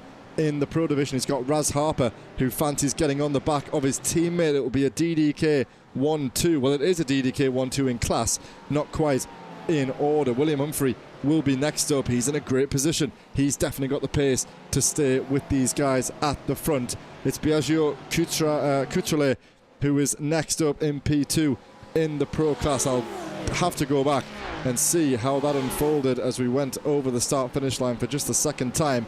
It looks like it all started with Matt Simmel, but let's see how that goes. Cars coming out of the pit lane. Phoenix Miller, he's getting himself up past Paul Cowlishaw. That's just an Elof now, looking to go past the same driver. Cowlishaw under mounting pressure here. Now he's got the Corvette who's passing him as well. It must be a slowdown or a technical problem for Cowlishaw because he's lost 3 places in 2 corners there, has the Porsche driver, and he's about to lose another one potentially. Stuck on the outside line, going at the chicane, backs out. It's gone from bad to worse for Cowlishaw, who was right at the front just a moment ago. Started the race in P2. Now he's down there in P10 in class, P13 on the road. Yeah, and this is definitely an interesting conundrum for, I think, a couple of the drivers who, well, with all of the carnage that we've seen, have, again, had their situations in the races change very early on here and have to kind of adapt accordingly and try and find their way through with 25 minutes on the clock. A long time here at Watkins Glen to still make a few decent moves. You can see Stan Derbyshire, that DDK car, going along nicely, getting away from the cars behind, but Paul Cowlishaw is the one having to look into his mirrors because he's got the number 9 of Vorlath Sandy trying to find his way through. Thomas Pugh's not a million miles away either, and then you've got a couple of the pro drivers in this battle as well as they snake their way through the hill. Really is difficult to see how they are not making contact. Nearly spoke too soon as they worked their way was turn number 9, but they just about emerge all alive, quite frankly, and facing in the right direction. It's more what we could say for the end of the opening lap. So Jimmy Weimann hangs on as the leaders cross the line for the second time, heading out onto their 3rd lap of this race. It's Weimann leading Atherton, Harper, and then Humphrey and Cowlishaw. He's come into the pit lane. I'm not sure if that's damage or if he's maybe... It must be damaged because he won't have hit the instant limit already, will he? So disaster for the man who started at the front of the field already now in the pit lane. Noel Brown and Thomas Pugh going side by side through the exit of turn 2 up the hill. Pugh does get that Mustang up ahead of the Porsche. Austin Press now around the outside goes the Acura, looking to hold the position. He will have the inside line going into the chicane if he can hang on.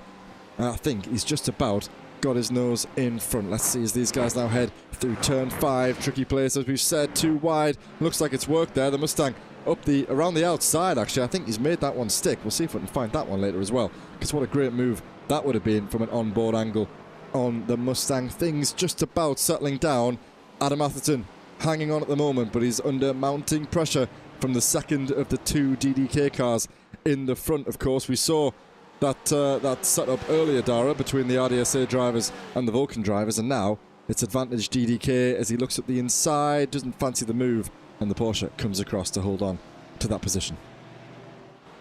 Yeah, really interesting to see that kind of dynamic shift in the early stages of the championship, and to show who really could be the contenders going into next week and the future races that we'll see in this title fight all the way through. William Humphrey, of course, a driver that I think we're very much going to have to keep an eye on as we run our way through the season. He's on for a podium as it stands, but of course he's got the likes of Denobrica, Elos, Plurg, Lucchesi not a million miles away, so we'll have to be looking in his wing mirrors not too, in the not too distant future. But Raz Harper is going to be very much his primary objective here, and getting through and into P2, giving him that little bit more of a buffer, absolutely is what he is going to be going for. That Mercedes, wide as can be and as tall as can be in terms of the GT3s, will be slightly imperious in the wing mirrors for Raz Harper in his Acura, but Harper himself trying to get through an Atherton to try and give himself a little bit more breathing room. The question really is, who's going to be able to just make that first lunge on their rival and almost try and unsettle them in these little mini battles in this race. A quick word on this man, Mr. Lucchesi, who left a little comment in the chat during the warm-up saying, Dara, can you believe it? He was lifting and coasting for 8 laps of that final race, which, I mean, it's a lot to be lifting and coasting. He must have drastically underestimated the fuel. But to think that you've gone through all that effort for the final 8 laps of the race, all for it to come undone on the final corner, don't think you get much more unlucky than that. Although he tried a risky strategy with significantly under-fueling the car. In the end, it didn't turn out. Now he's got the pace of Tech Plurg ahead of him, so it's not easy for Lucchesi to try and get through. He's going to be relying on the 177 to try and get up past Hayden Miller, who defends the inside line downhill into the right-hander, of course, at heel. It's going to be a nice wide exit for both of them. Lucchesi putting pressure on the Corvette ahead. Is he going to think about a move up the inside? It looks as though he was. They've both kept it in the right direction. I think contact was made there between the Corvette and the Porsche. Lucchesi really needs to get on with things, but he's got to do it safely. What he can't do is cost himself too many points. P2 was still a strong finish.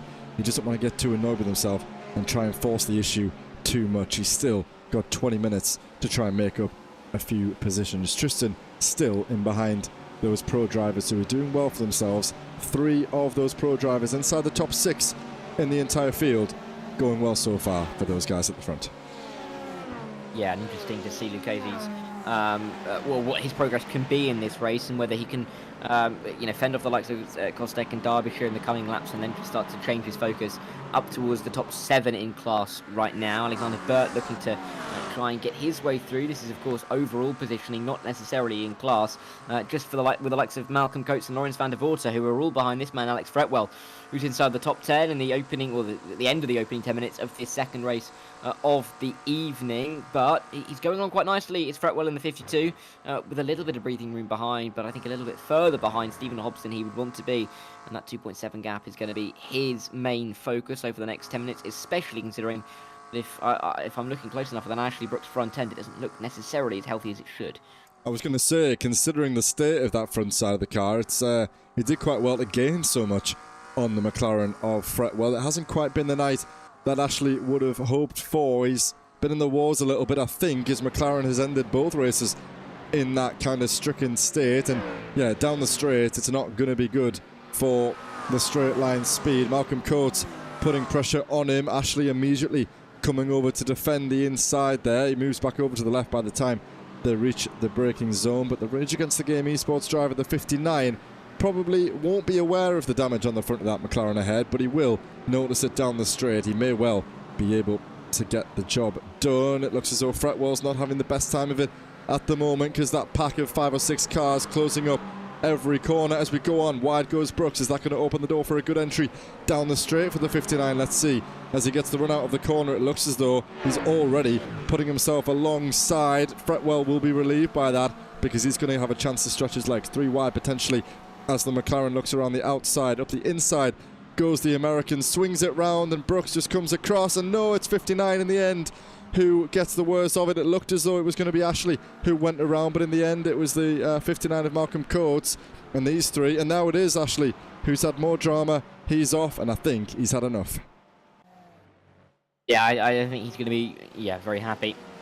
Anymore. Not that he was necessarily happy with the little bit of contact that he had in the opening race, but it's just not been his evening to kick off this season. He'll be disappointed, I'm sure, but back next week with a vengeance. I have no doubt about that. Atherton doing really well, though, to almost hold on to P2 overall.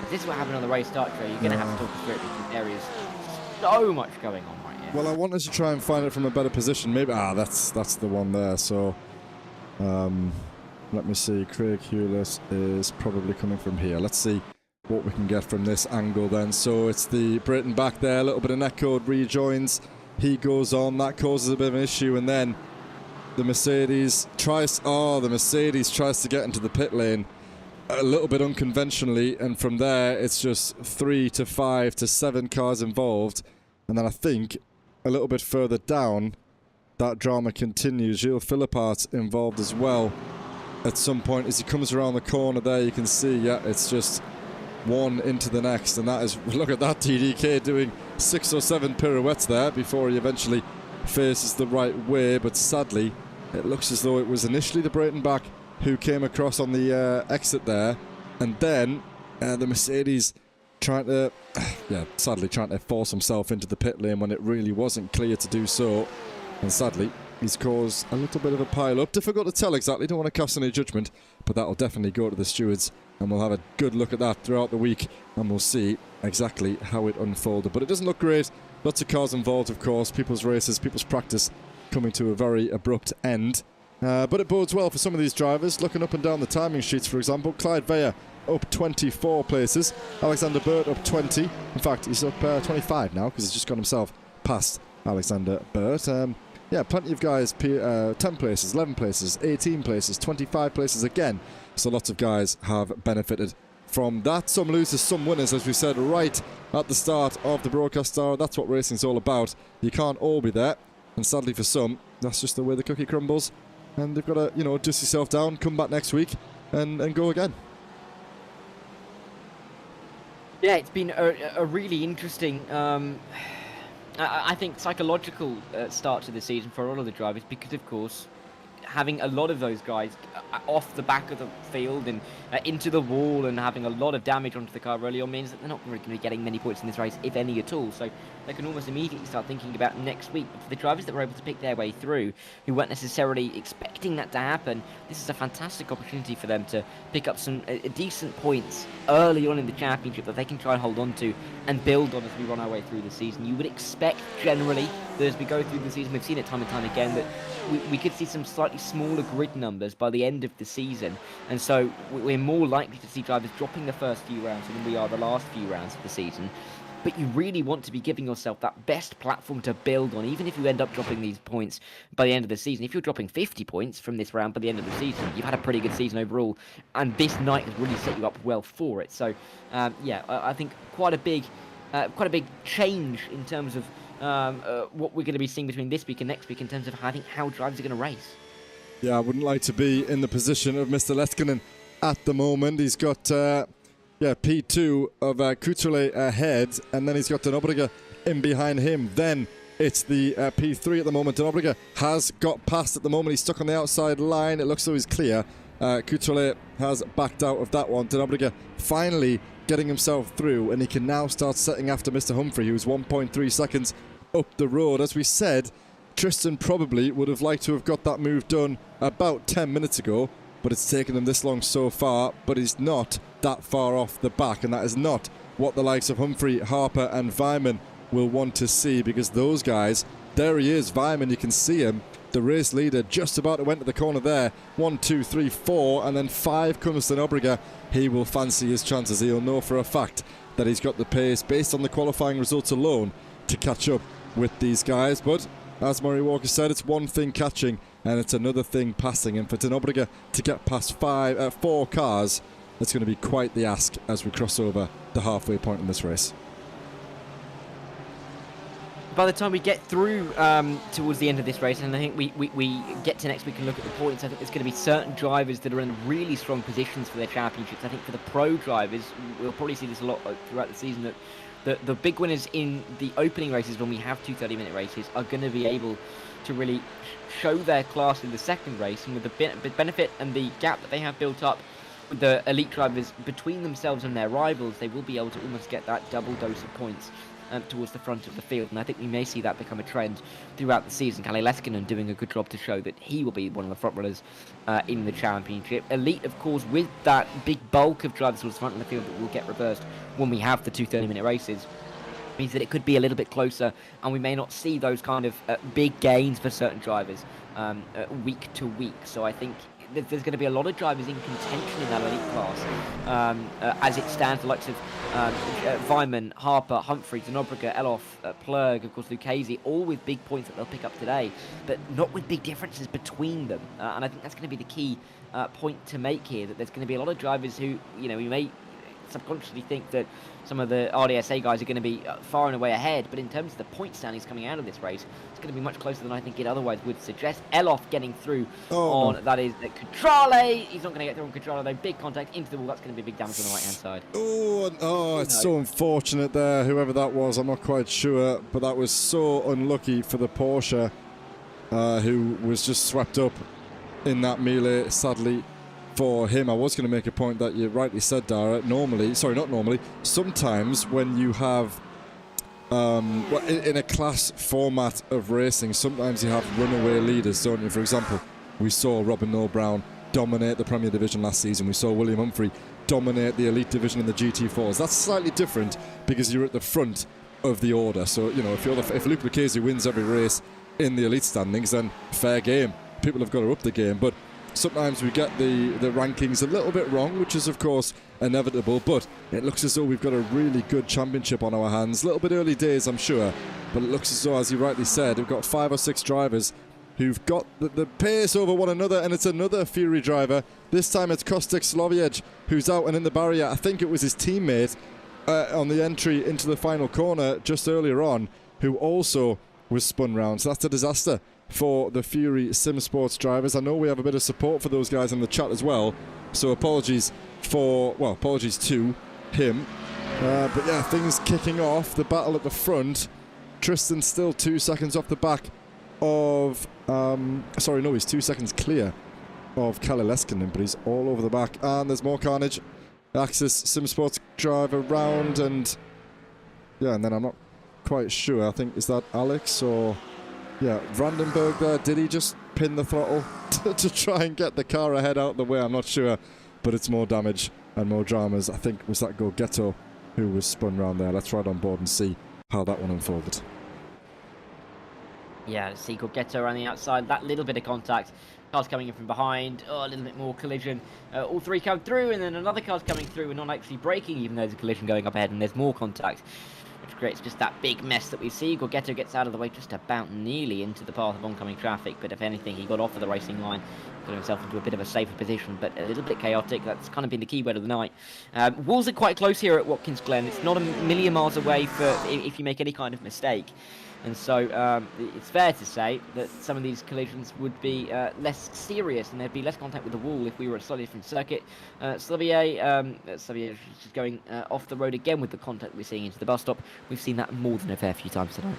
Yeah, really tricky that one for Slovier. Sadly, the car on the inside forced the issue, and then he left racing room actually, but sadly the machine on the inside wasn't as close to the barrier as he might have anticipated. He turned in, and then he was met with a handful of contact, sent him spinning off. Thankfully, he kept it out the barrier though, so not too much damage, but that's not what you like to see. Quite an interesting race. I think it's safe to say that these guys will take a little bit of time to get used to their competition, get used to how their rivals choose to race. You'll learn some you can afford the room, some often don't leave the room, which is sadly the nature of racing. I know that happens in sim racing more often than not because there's no financial impact, let's say, but it's also safe to say that happens frequently in real life racing as well. So part and parcel with the sport, I'm afraid.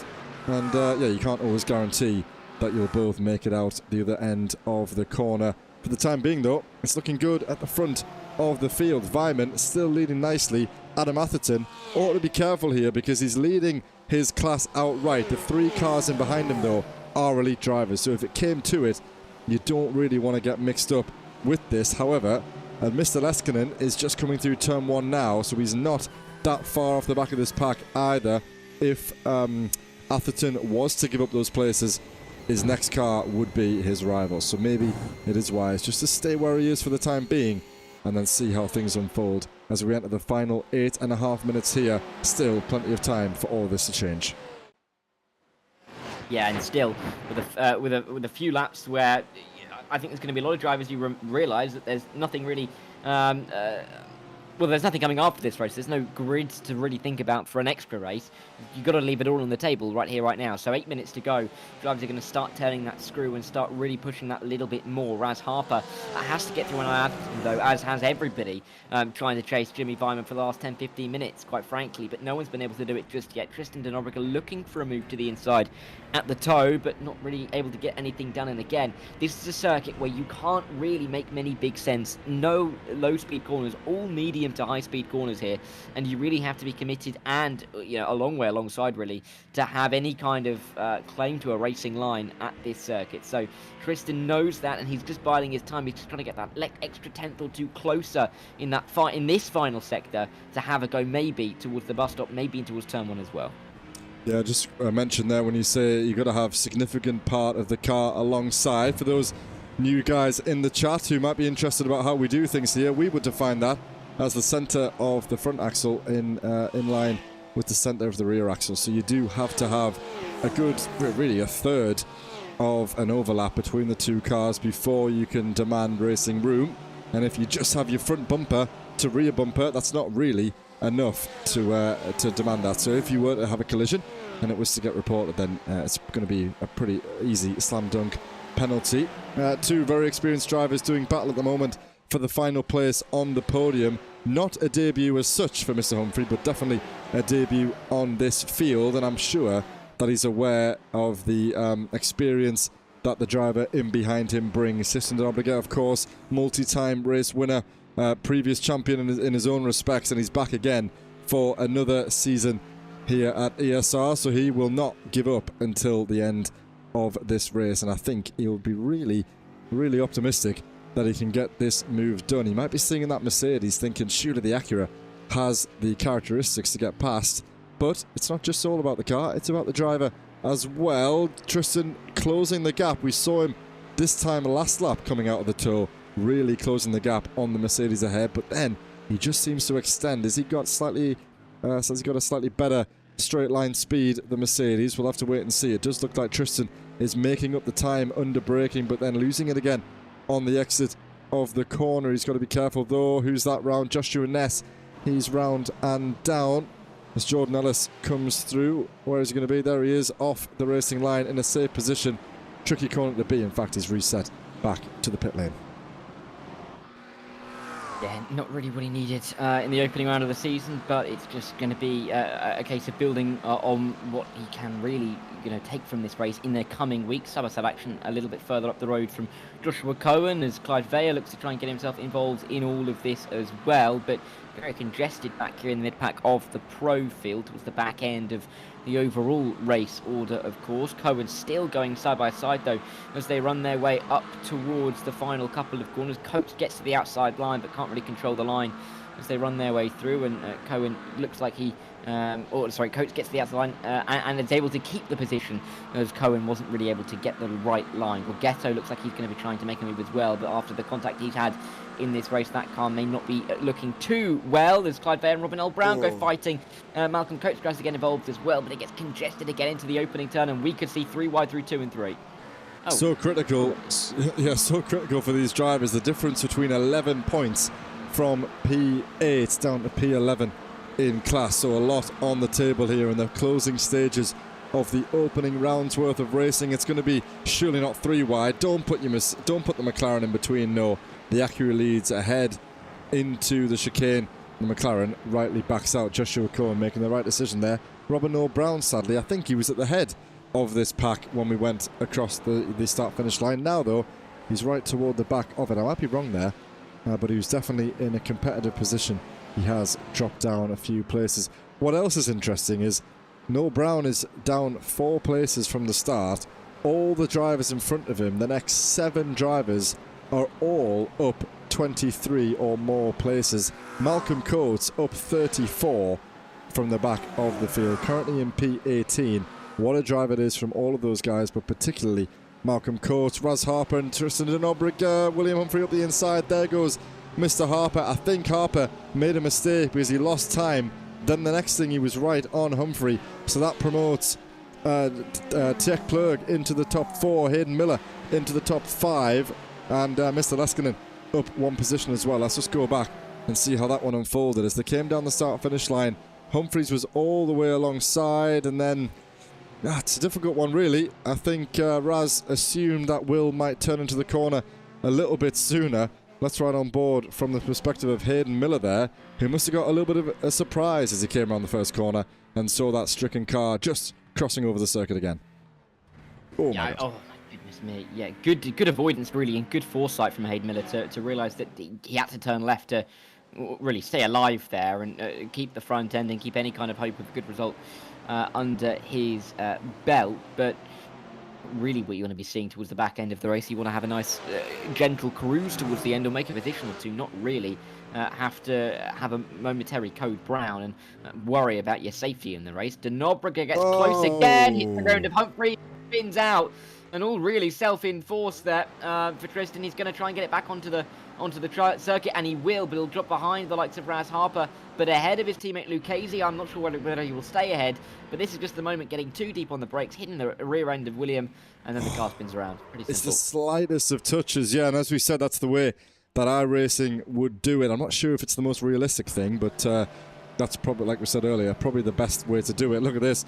De Nobrega and Lucchese, P6 and P7 on the circuit. Sadly for Tristan there, all of his own work, and that's going to be a breath and a sigh of relief for Mr. William Humphrey, who can finish comfortably now in P2 if he keeps it in a straight order. He's got 4.5 seconds to Tech Plug, who's under pressure from Miller and Harper, so their lap times will slow down all the while. And in fact, we're about to have a change for the race lead. Adam Atherton in the pro class, fancying it up the inside of the chicane. Why would you risk it there when you're in a different class? I'll never know. And all the while, that's going to allow Humphrey to come right back into it. Within a minute and a half to go here, Humphrey is not yet out of his chances of winning this race as he gets past Jimmy Vyman. There it is. He takes the lead of the racing class, and he's got Adam Atherton, who's about to win the race outright. It's going to be a brilliant finish for the 46 machine if he can win the field outright, beat the field outright to the line.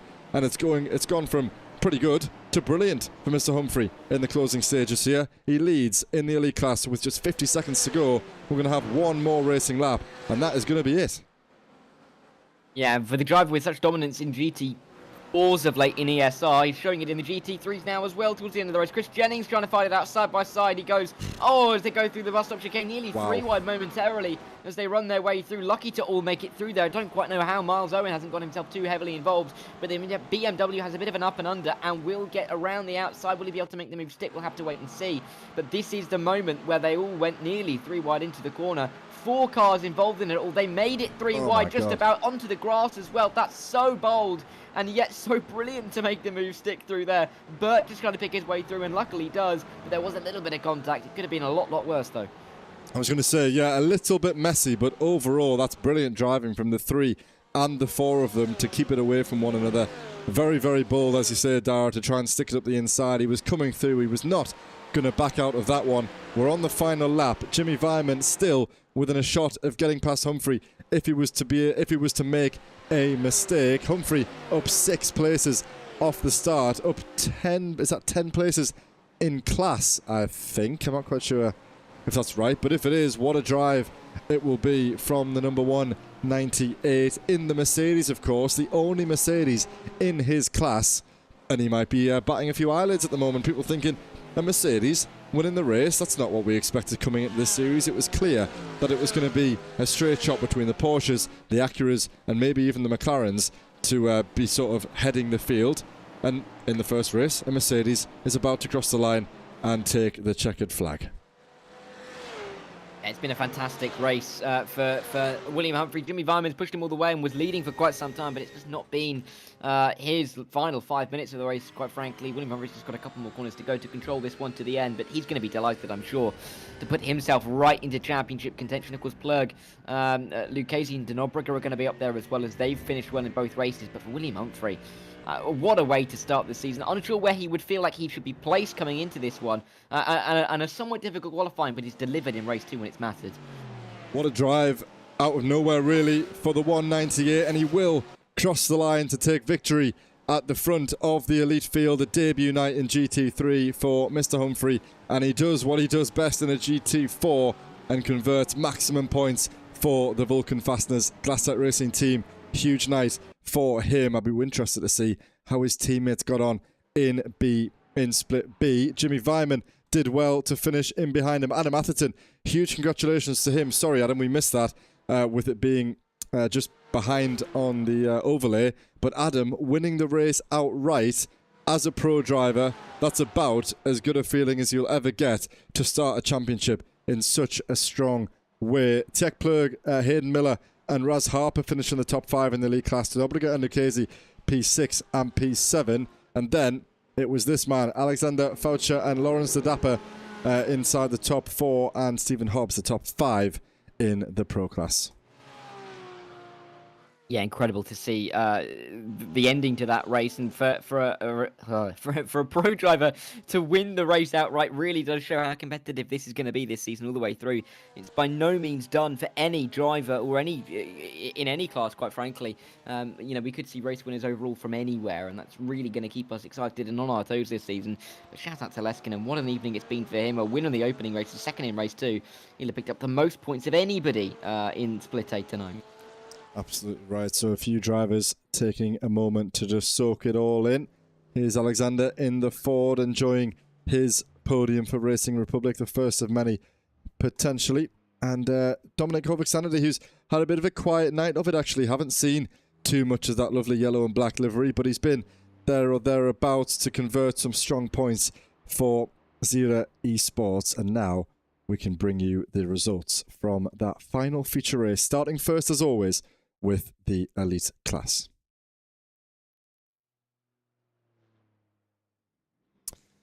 So as we said then, it was Mr. William Humphrey who led the line right at the death and won in the class for the Vulcan Fasteners Glasstec Racing team. The 198 British driver has brought home maximum points there in the feature race. Jimmy Vyman next.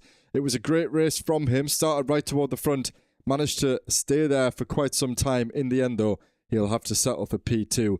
He definitely will take that one. Tech Plug, great start for him. He had a great result in the first race, an equally good result in the second, and he will round out the podium in the elite division. Hayden Miller, more consistent points for him ahead of Raz Harper, the lead DDK Racing Team driver. Tristan Dobriga and Luke Lucchese will be inside the top 7 for RDSA Esports. Not the best result for those guys, but it's better than nothing. Dominic Hovik-Sanity for Zira Esports inside the top 8 ahead of Thomas Pugh and Joran Brandenburg inside the top 10. Luke Van Gortel, Alexander Bird, Miles Owens and Luke King will finish ahead of Jakob Krafek in the top 15. A bit of a sequence of Porsches here ahead of Kalishaw, Iloff, John Breitenbach, Kostic, Soloviej may or may not score points. We'll have to work that one out. It'll be just about on the cusp, I think. And then Sam Derbyshire, Matt Hoyland, Kevin Daniels will not score points, flowing through to Ignas Vinchezevskis and Bjorn Klassens once again not finishing the race. Great start for Vulcan. Sadly, not the best finish. And of course, over in the pro standings, it was Adam Atherton who won the race outright and won by quite some margin to P3. Kalle Leskinen was the only driver to kind of keep him honest by being 3 seconds back. Everybody else was over half a minute away. Incredible margin by the end of, by the checkered flag, quite frankly. It was P4 and a great result in the end for Lawrence the Dapper. Stephen Hobbs and Alex Fretwell finished 5th and 6th, with Lawrence van der Voorten and Malcolm Coates. Joshua Cohen and David Daniels after starting on pole inside the top 10. Jordan Ellis, Lorenzo Gorgetto alongside the Maltese driver Clyde Veyer. Christian Ellings and Wayne Basson round out the top 15 and some good point scorers in the race. Joshua Ness, Cutrale, Codman, Craig Hewlett and Robin L. Brown inside the top 20, with Noel Brown a full lap down at the end of that one. With Austin and Marcel Breitenbach right towards the back of the field, 21st and 22nd, but that's not all, of course. And there are more drivers to come. With Marcel Breitenbach in 22nd, we had David Hutchinson, Matt Simo and Jean Gonzalez inside the top 25. Danny Phillips, Ashley Brooks, Bruno Silva, Victor Van Zijs, Tom Weston and Gilles Philippots. None of them seeing the checkered flag by the end of the race, but good evenings for quite a few drivers, just with that massive crash towards the start. some drivers because weren't really able to get themselves going in this race. Yeah, it really was. That chaotic start and lots of drama throughout both races tonight. We'll now cut over and speak to a few of our drivers waiting for a quick chat with us, and we'll get things set up nicely, and then we'll get that underway. If you just bear with us for one moment, and then we'll bring you a couple of chats with some of our drivers. Always good to be able to speak to drivers after some good moments for them, especially if they've been able to win the race. It's been a very interesting way to kickstart the season. Lots of drivers are going to be pleased, I'm sure, with how they've been able to drive tonight, and none more so than Adam Atherton, who won the race outright from the Pro Class. Adam joins us now. Can you hear us, Adam? Yeah, good evening. Good evening, Adam. Well, first of all, I mean, what a way to start your season. It was a pretty good race for you in the first race, getting on the podium, but then you were right at the sharp end of the stick. Tell us how it feels to not only be battling with these elite drivers, but also to win the race outright as a pro driver. Must be one hell of a feeling to start off the championship campaign. Yeah, I'm absolutely buzzing with that. I mean, I know I'm not winning like the race. Well, I suppose I am winning the race overall, but like obviously I didn't want to put Jimmy's race to jeopardy too much. Stayed behind him, but I just got the run on him, so passed him into the first corner, and I think I had more tyres left at the end of the day, and yeah, I'm really, really happy with that. And I mean, to start off the season on such a strong foot as well, where are the elements of confidence that you can draw from what you've been able to achieve here tonight into the next few races? Because you've got the points on the board, but delivering this week after week is going to be difficult. Where do you feel like your strengths lie in the early stages of the season? Just being as consistent as possible and staying out of trouble. I think that's what kind of gets you to the towards the sharp end of the championships at the end of the day. I think I take a lot of confidence with this because we're looking at the entry lineup. I didn't think I'd be anywhere near a race win, so yeah, absolutely made up with it, mate. Absolutely made up. Does that perhaps change the possibilities or the expectations that you might have on your own shoulders for the season, or are you just going to play it by ear, week by week, and see where you end up? Yeah, I think if I looked at my I rating compared to the guys in the pro class, then technically I probably should be around the top 5. But that's yeah, I don't know. It's just one of those, isn't it? You don't know if someone's going to be faster you at a certain track or whatnot. Their I rating is irrelevant at the end of the day. So I am made up, to be fair. Thank you. Good stuff, mate. Well, we look ahead to the upcoming races. We'll do a quick talk on that. It's a pretty tricky circuit. Straight into it, 1 hour around Portimao next week in what will be mixed conditions as well. So are you familiar with that circuit? I'm sure the Porsche will be one of the favourable machines, especially in those mixed conditions. Is that something that you're looking forward to, or perhaps a tricky? I don't think there could be a trickier circuit actually in the wet to arrive to so early in a championship season. Yeah, I to be fair, I really like Portimao. I just love the track. Unfortunately, I'm not going to be here next week because I'm in Disneyland. So. Oh no! Well, I mean, hey, it's good, mate. You'll enjoy that for sure. Probably enjoy it more than racing around Portimao, but that is a shame. Well, we'll see you in a couple of weeks, and someone will take your spot at the front, but maybe you'll come back in a fortnight's time and reclaim that spot. Fingers crossed, mate. Fingers crossed. Good stuff, mate. Thanks for joining us. Good to speak to you, and yeah, enjoy your holiday, and we'll see you in a couple of weeks. Thanks, guys. Good stuff, mate. See you soon. Thanks, Adam. Great to speak to him after an incredible race win for him in the pro class and overall as well. But in the elite class in race number 2, it was William Humphrey, a man who we're so used to seeing winning in the GT4s, winning in the GT3s. William, welcome in. Congratulations once again. Can you hear us, first of all? Hello, lads. I can hear you. Good stuff, Will. Well, I must say, I didn't expect to speak to you so soon. And, you had a pretty consistent opening race. I thought you might be comfortable P8 finish, knowing how quick some of these drivers are. But just talk us through that second race. Was that more than you expected? Surely we caught you taking the lead of the race right toward the end. And I mean, all I can say is a huge congratulations. What a way to start off the season. Thank you. Wasn't what I was expecting going near to the end of the race. I was faster than the guys ahead, but around this track I just couldn't get past anyone. I don't think passing was very easy in general. And had a little incident with Raz ahead, which I'm not too happy about, and then just got a little bit lucky with a mistake from the Porsche ahead of me. But I was there when it counted and kept my consistency head on and continued with that. And I think for you, Will, I mean, you know, we're a driver that we're so used to being able to talk to after the end of a great evening for you. But coming into this and coming out of this, how have expectations changed? Have they changed at all? Obviously, winning this race, you're going to be right towards the sharp end in terms of the points. And basically, where do you feel like you lie going to the next few rounds? And is it different to where you're expected to be? Well, obviously I'd like to be fighting at the front with the likes of Tristan Denobregren and Luke Casey, but that seems slightly out of reach at the moment. Not 100% sure on why, but I'll have a look into that. I think expectations have definitely changed coming out of this, and I'm happy with this outcome.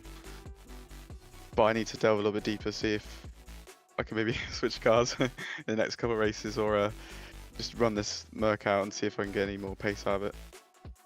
Yeah, well, that is a possibility for a small price, if it's a price that you're willing to pay. So let's see how that goes on. And talk me through, I mean, I'm interested to know, obviously, for my own personal interest, but it's also interesting, you've obviously got some drivers in a different split. So how does it feel? I guess you're listening to those guys talking about the frantic action of what was going on in another busy race. All the while, you've got to keep yourself to yourself, being the only driver in the A split. So what's that like? Are you helping them at all, or are you just kind of staying silent and focusing on your own race while they get on with theirs? It's more the second option, just getting on with my race, hoping they do well, and just listening to the chaos unfold. It's quite funny, but it's nice to have a sort of a background sound, because it always seems to make me drive that little bit better. Yeah, bit more focus. Good stuff, mate. Well, big congratulations once again. Thanks for joining us. And yeah, I mean, well, I'll speak to you over the weekend, and we'll catch you in a couple of weeks. Let's see how this championship starts. What a way to start. And yeah, congratulations again. Cheers, thank you so much.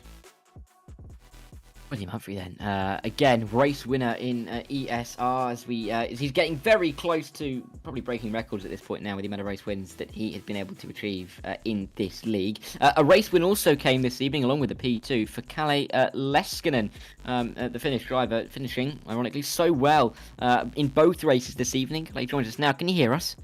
Yeah, I can hear. Hi. Hey. Well, welcome back into the booth. It was good to see you out on track last week, and it's been an even better start for you this week. Talk us through that one then, a P1 and a P2 could you really have asked for a better start to the championship? Yeah, I really couldn't have asked for anything better. The race one started a bit iffy with people crashing around me, and I almost driving into, I don't know if it was P1 in class, maybe? Piaggio, and but yeah, after that it went really well. It was a bit like on the nerves it took. Yeah, because it was I imagine it was a difficult fight back through the field. I don't remember the overall position, but obviously with that reverse grid, it's difficult when you've got the elite drivers around you as well. How are you managing the elite drivers? Because you've got the pace, you've got strong pace to be sort of inside the top 8, the top 10 on the track, but with that comes dealing with the elite drivers as well, who often want to get on with things, right, and get past you. So are you just letting them race, or are you trying to, keep them behind you if you can, almost? I'm trying to see if they're gonna be so suicidal that I'm gonna get off, pounded off the track. But mostly I'm just fast enough so they cannot send it into every corner with me. So, of course, in race 2, Tristan got past me, and I don't know if anyone else from the elite class got past me, but yeah, it's challenging to know that they have more of an incentive to send it into every possible corner if compared to a pro driver. Yeah. Okay, good. Well, that'll be an interesting thing to watch as the championship goes on. And then one last one then, looking ahead to the next round at Portimao, wet conditions, mixed conditions. How are you looking forward to that one around a pretty tricky circuit? I'm pretty good in the wet circuits on the Porsche, so hoping to leverage that to my advantage. Good stuff. Well, thank you so much for joining us. Good luck in your preparation over the next week, and maybe we'll speak to you once again if you get another strong result or two. Yeah, thank you guys. Good stuff, mate. Speak to you soon. Bye. Ale Leskinen there. Great to speak to him after a win in the P2 this evening. And I think we've got time to just grab a quick word from Luke Lucchese before we go. Of course, took pole position in race 1, but with difficulties right at the end of race 1. I'm going to feel it's be interesting to see how it was from his side. Luke joins us now. Welcome in, Luke. Can you hear us? Yes, I can hear you. Well, welcome back, Luke. Just, we wanted to bring you in briefly just to speak about that session.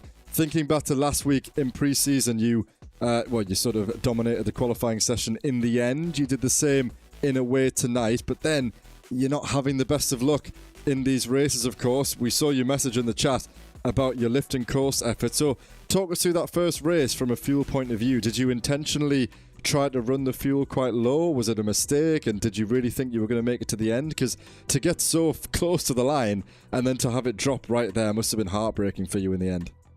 Yeah, look, I was actually saving for about 8 laps before that, so I was just lifting and coasting everywhere because I could see I was going to run out, but to me it looked like I was going to have just enough.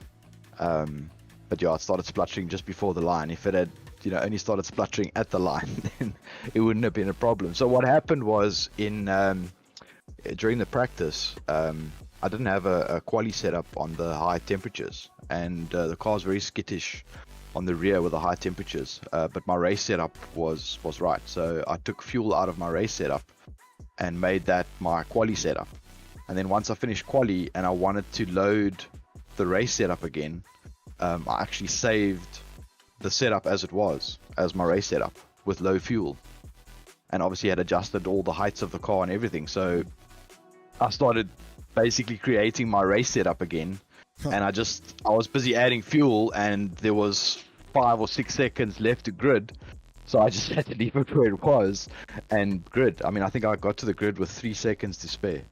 Wow, yeah. Well, that does make sense, because we were wondering, as soon as you said 8 laps, I was thinking, well, that can't have been calculated because that's such a long time to lift and coast. But on that, you did so well in that case to defend for such a long time, to lead the race all the way to the line. And then in race 2, it looked like it was pretty tricky for both you and Tristan to try and make your way through the field. Obviously, Tristan nearly got on the back of the inevitable race winner, so you never know what could have happened for him had he not had that incident. But then you ended up, I think, side by side. Did you finish the race P7, P8, I think, in the P6 and P7? So not too bad for the team overall, but obviously I don't think quite the results that you would have been hoping for coming into it tonight.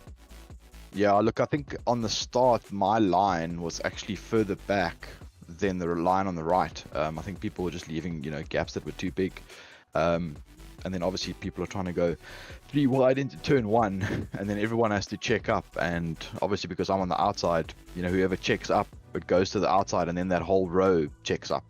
And then everyone's just passing on the inside. So I lost a few positions there. When Tristan and all those guys managed to get 2-3 seconds up the road right there. And then I had the incident with who was it? I'm trying to remember too, but we might have missed that one. It was Sam Derbyshire. Okay. So it was just one of those bottleneck situations going into the bus stop. Somebody has to yield, and obviously neither of us wanted to. So. But it's racing, so. Yeah, we were saying exactly that. That's the way that it goes sometimes, and when you can't talk to the person, you just got to hope that they are on the same wavelength. Sadly, it wasn't to be, but yeah, you weren't the only one to have difficulties through that corner.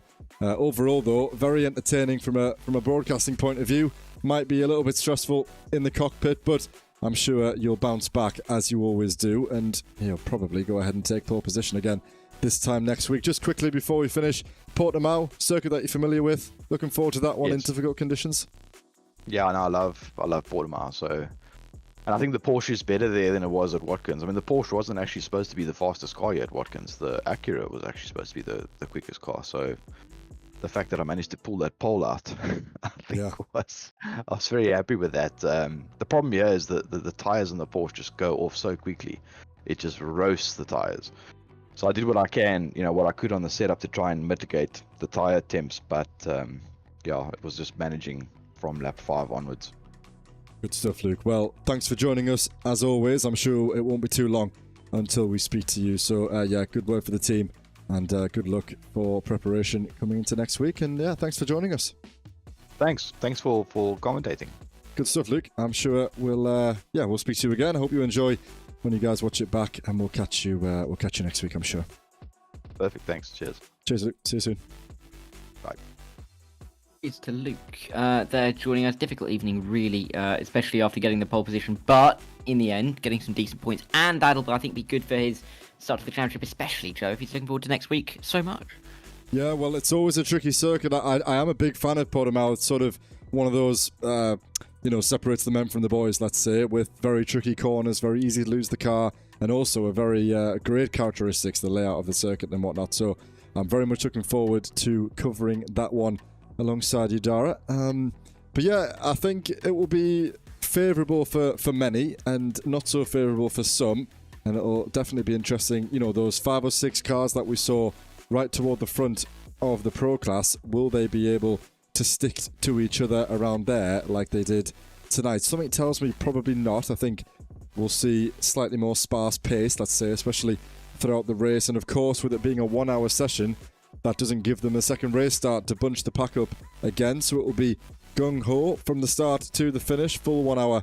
And I think the session will start wet and it will become a dry race, which will obviously lead to quite a frantic finish, which we are looking forward to. So overall, Dara, cracking start of the season. I think we've got a very competitive set of classes set up, which is brilliant to see. And 1 down, 9 to go. Exactly. I think that's what a lot of the drivers are going to be thinking. There's still so many opportunities still to come, and like I said earlier, the grid sizes generally get a little bit smaller, so those that are expecting to start up every single week may be expecting to drop this round or next round anyway. So it's something to build on, absolutely. But Portimao, very different characteristically to this circuit, and I think we're going to see a bit of a shake-up of the field. Absolutely right then. Let's go ahead and close out for the first time this season. You can have a look on screen now at all of the options that we have available here at Evolution Sim Racing. Of course, Thursday evenings with myself and Dara here on Split A, Split B with Mr. Paul Walsh.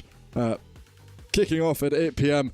every single Thursday for the next 9 weeks. On every other Sunday, we have the European GT Championship hosted by Mr. James Bostock and Mr. Dara Thacker, of course. You can find that kicking off a little bit earlier, I think. Practice starting sooner, qualifying slightly earlier. I think race start is at about 8 p.m. So tune in for that one from around 7:30 on Sundays. And then we have the Danny Lee Porsche Cup starting on the alternate Sunday evenings. So plenty of weekend action now here at ESR, and that is filling up. I think there's only about 4 or 5 seats remaining in that championship. If anybody fancies a little bit of Porsche Cup action, be sure to join the server using the link or the QR code on screen and take one of those final championship seats. And then for anyone who fancies a little bit more of a relaxed environment, perhaps you can turn up if you're new to sim racing, or if you can't get yourself onto a grid. We have 2 sessions a week, the Tuesday evenings and the Saturday afternoons at 4 p.m, where anybody can get involved in our practice league. The official calendar for that is out on the server now. A whole host of different options from tracks featuring in all 3 championships, different cars, different classes on offer. Just a nice free time for everyone to turn up and put in some extra practice. A big thank you, of course, to all of our sponsors from Kame, the GP2 Group, Trophy AI and VRS for their support. And of course, you can check out the guidelines at Motorsport UK, our new badge for our recommended community, which is great to see the progression that we have here. So that's going to be it from me. That's going to be it from Dara. You can catch him on Sunday, and you can catch us here in a week's time around a wet and potentially windy Portimao. Thanks everyone for joining, and we'll catch you all then.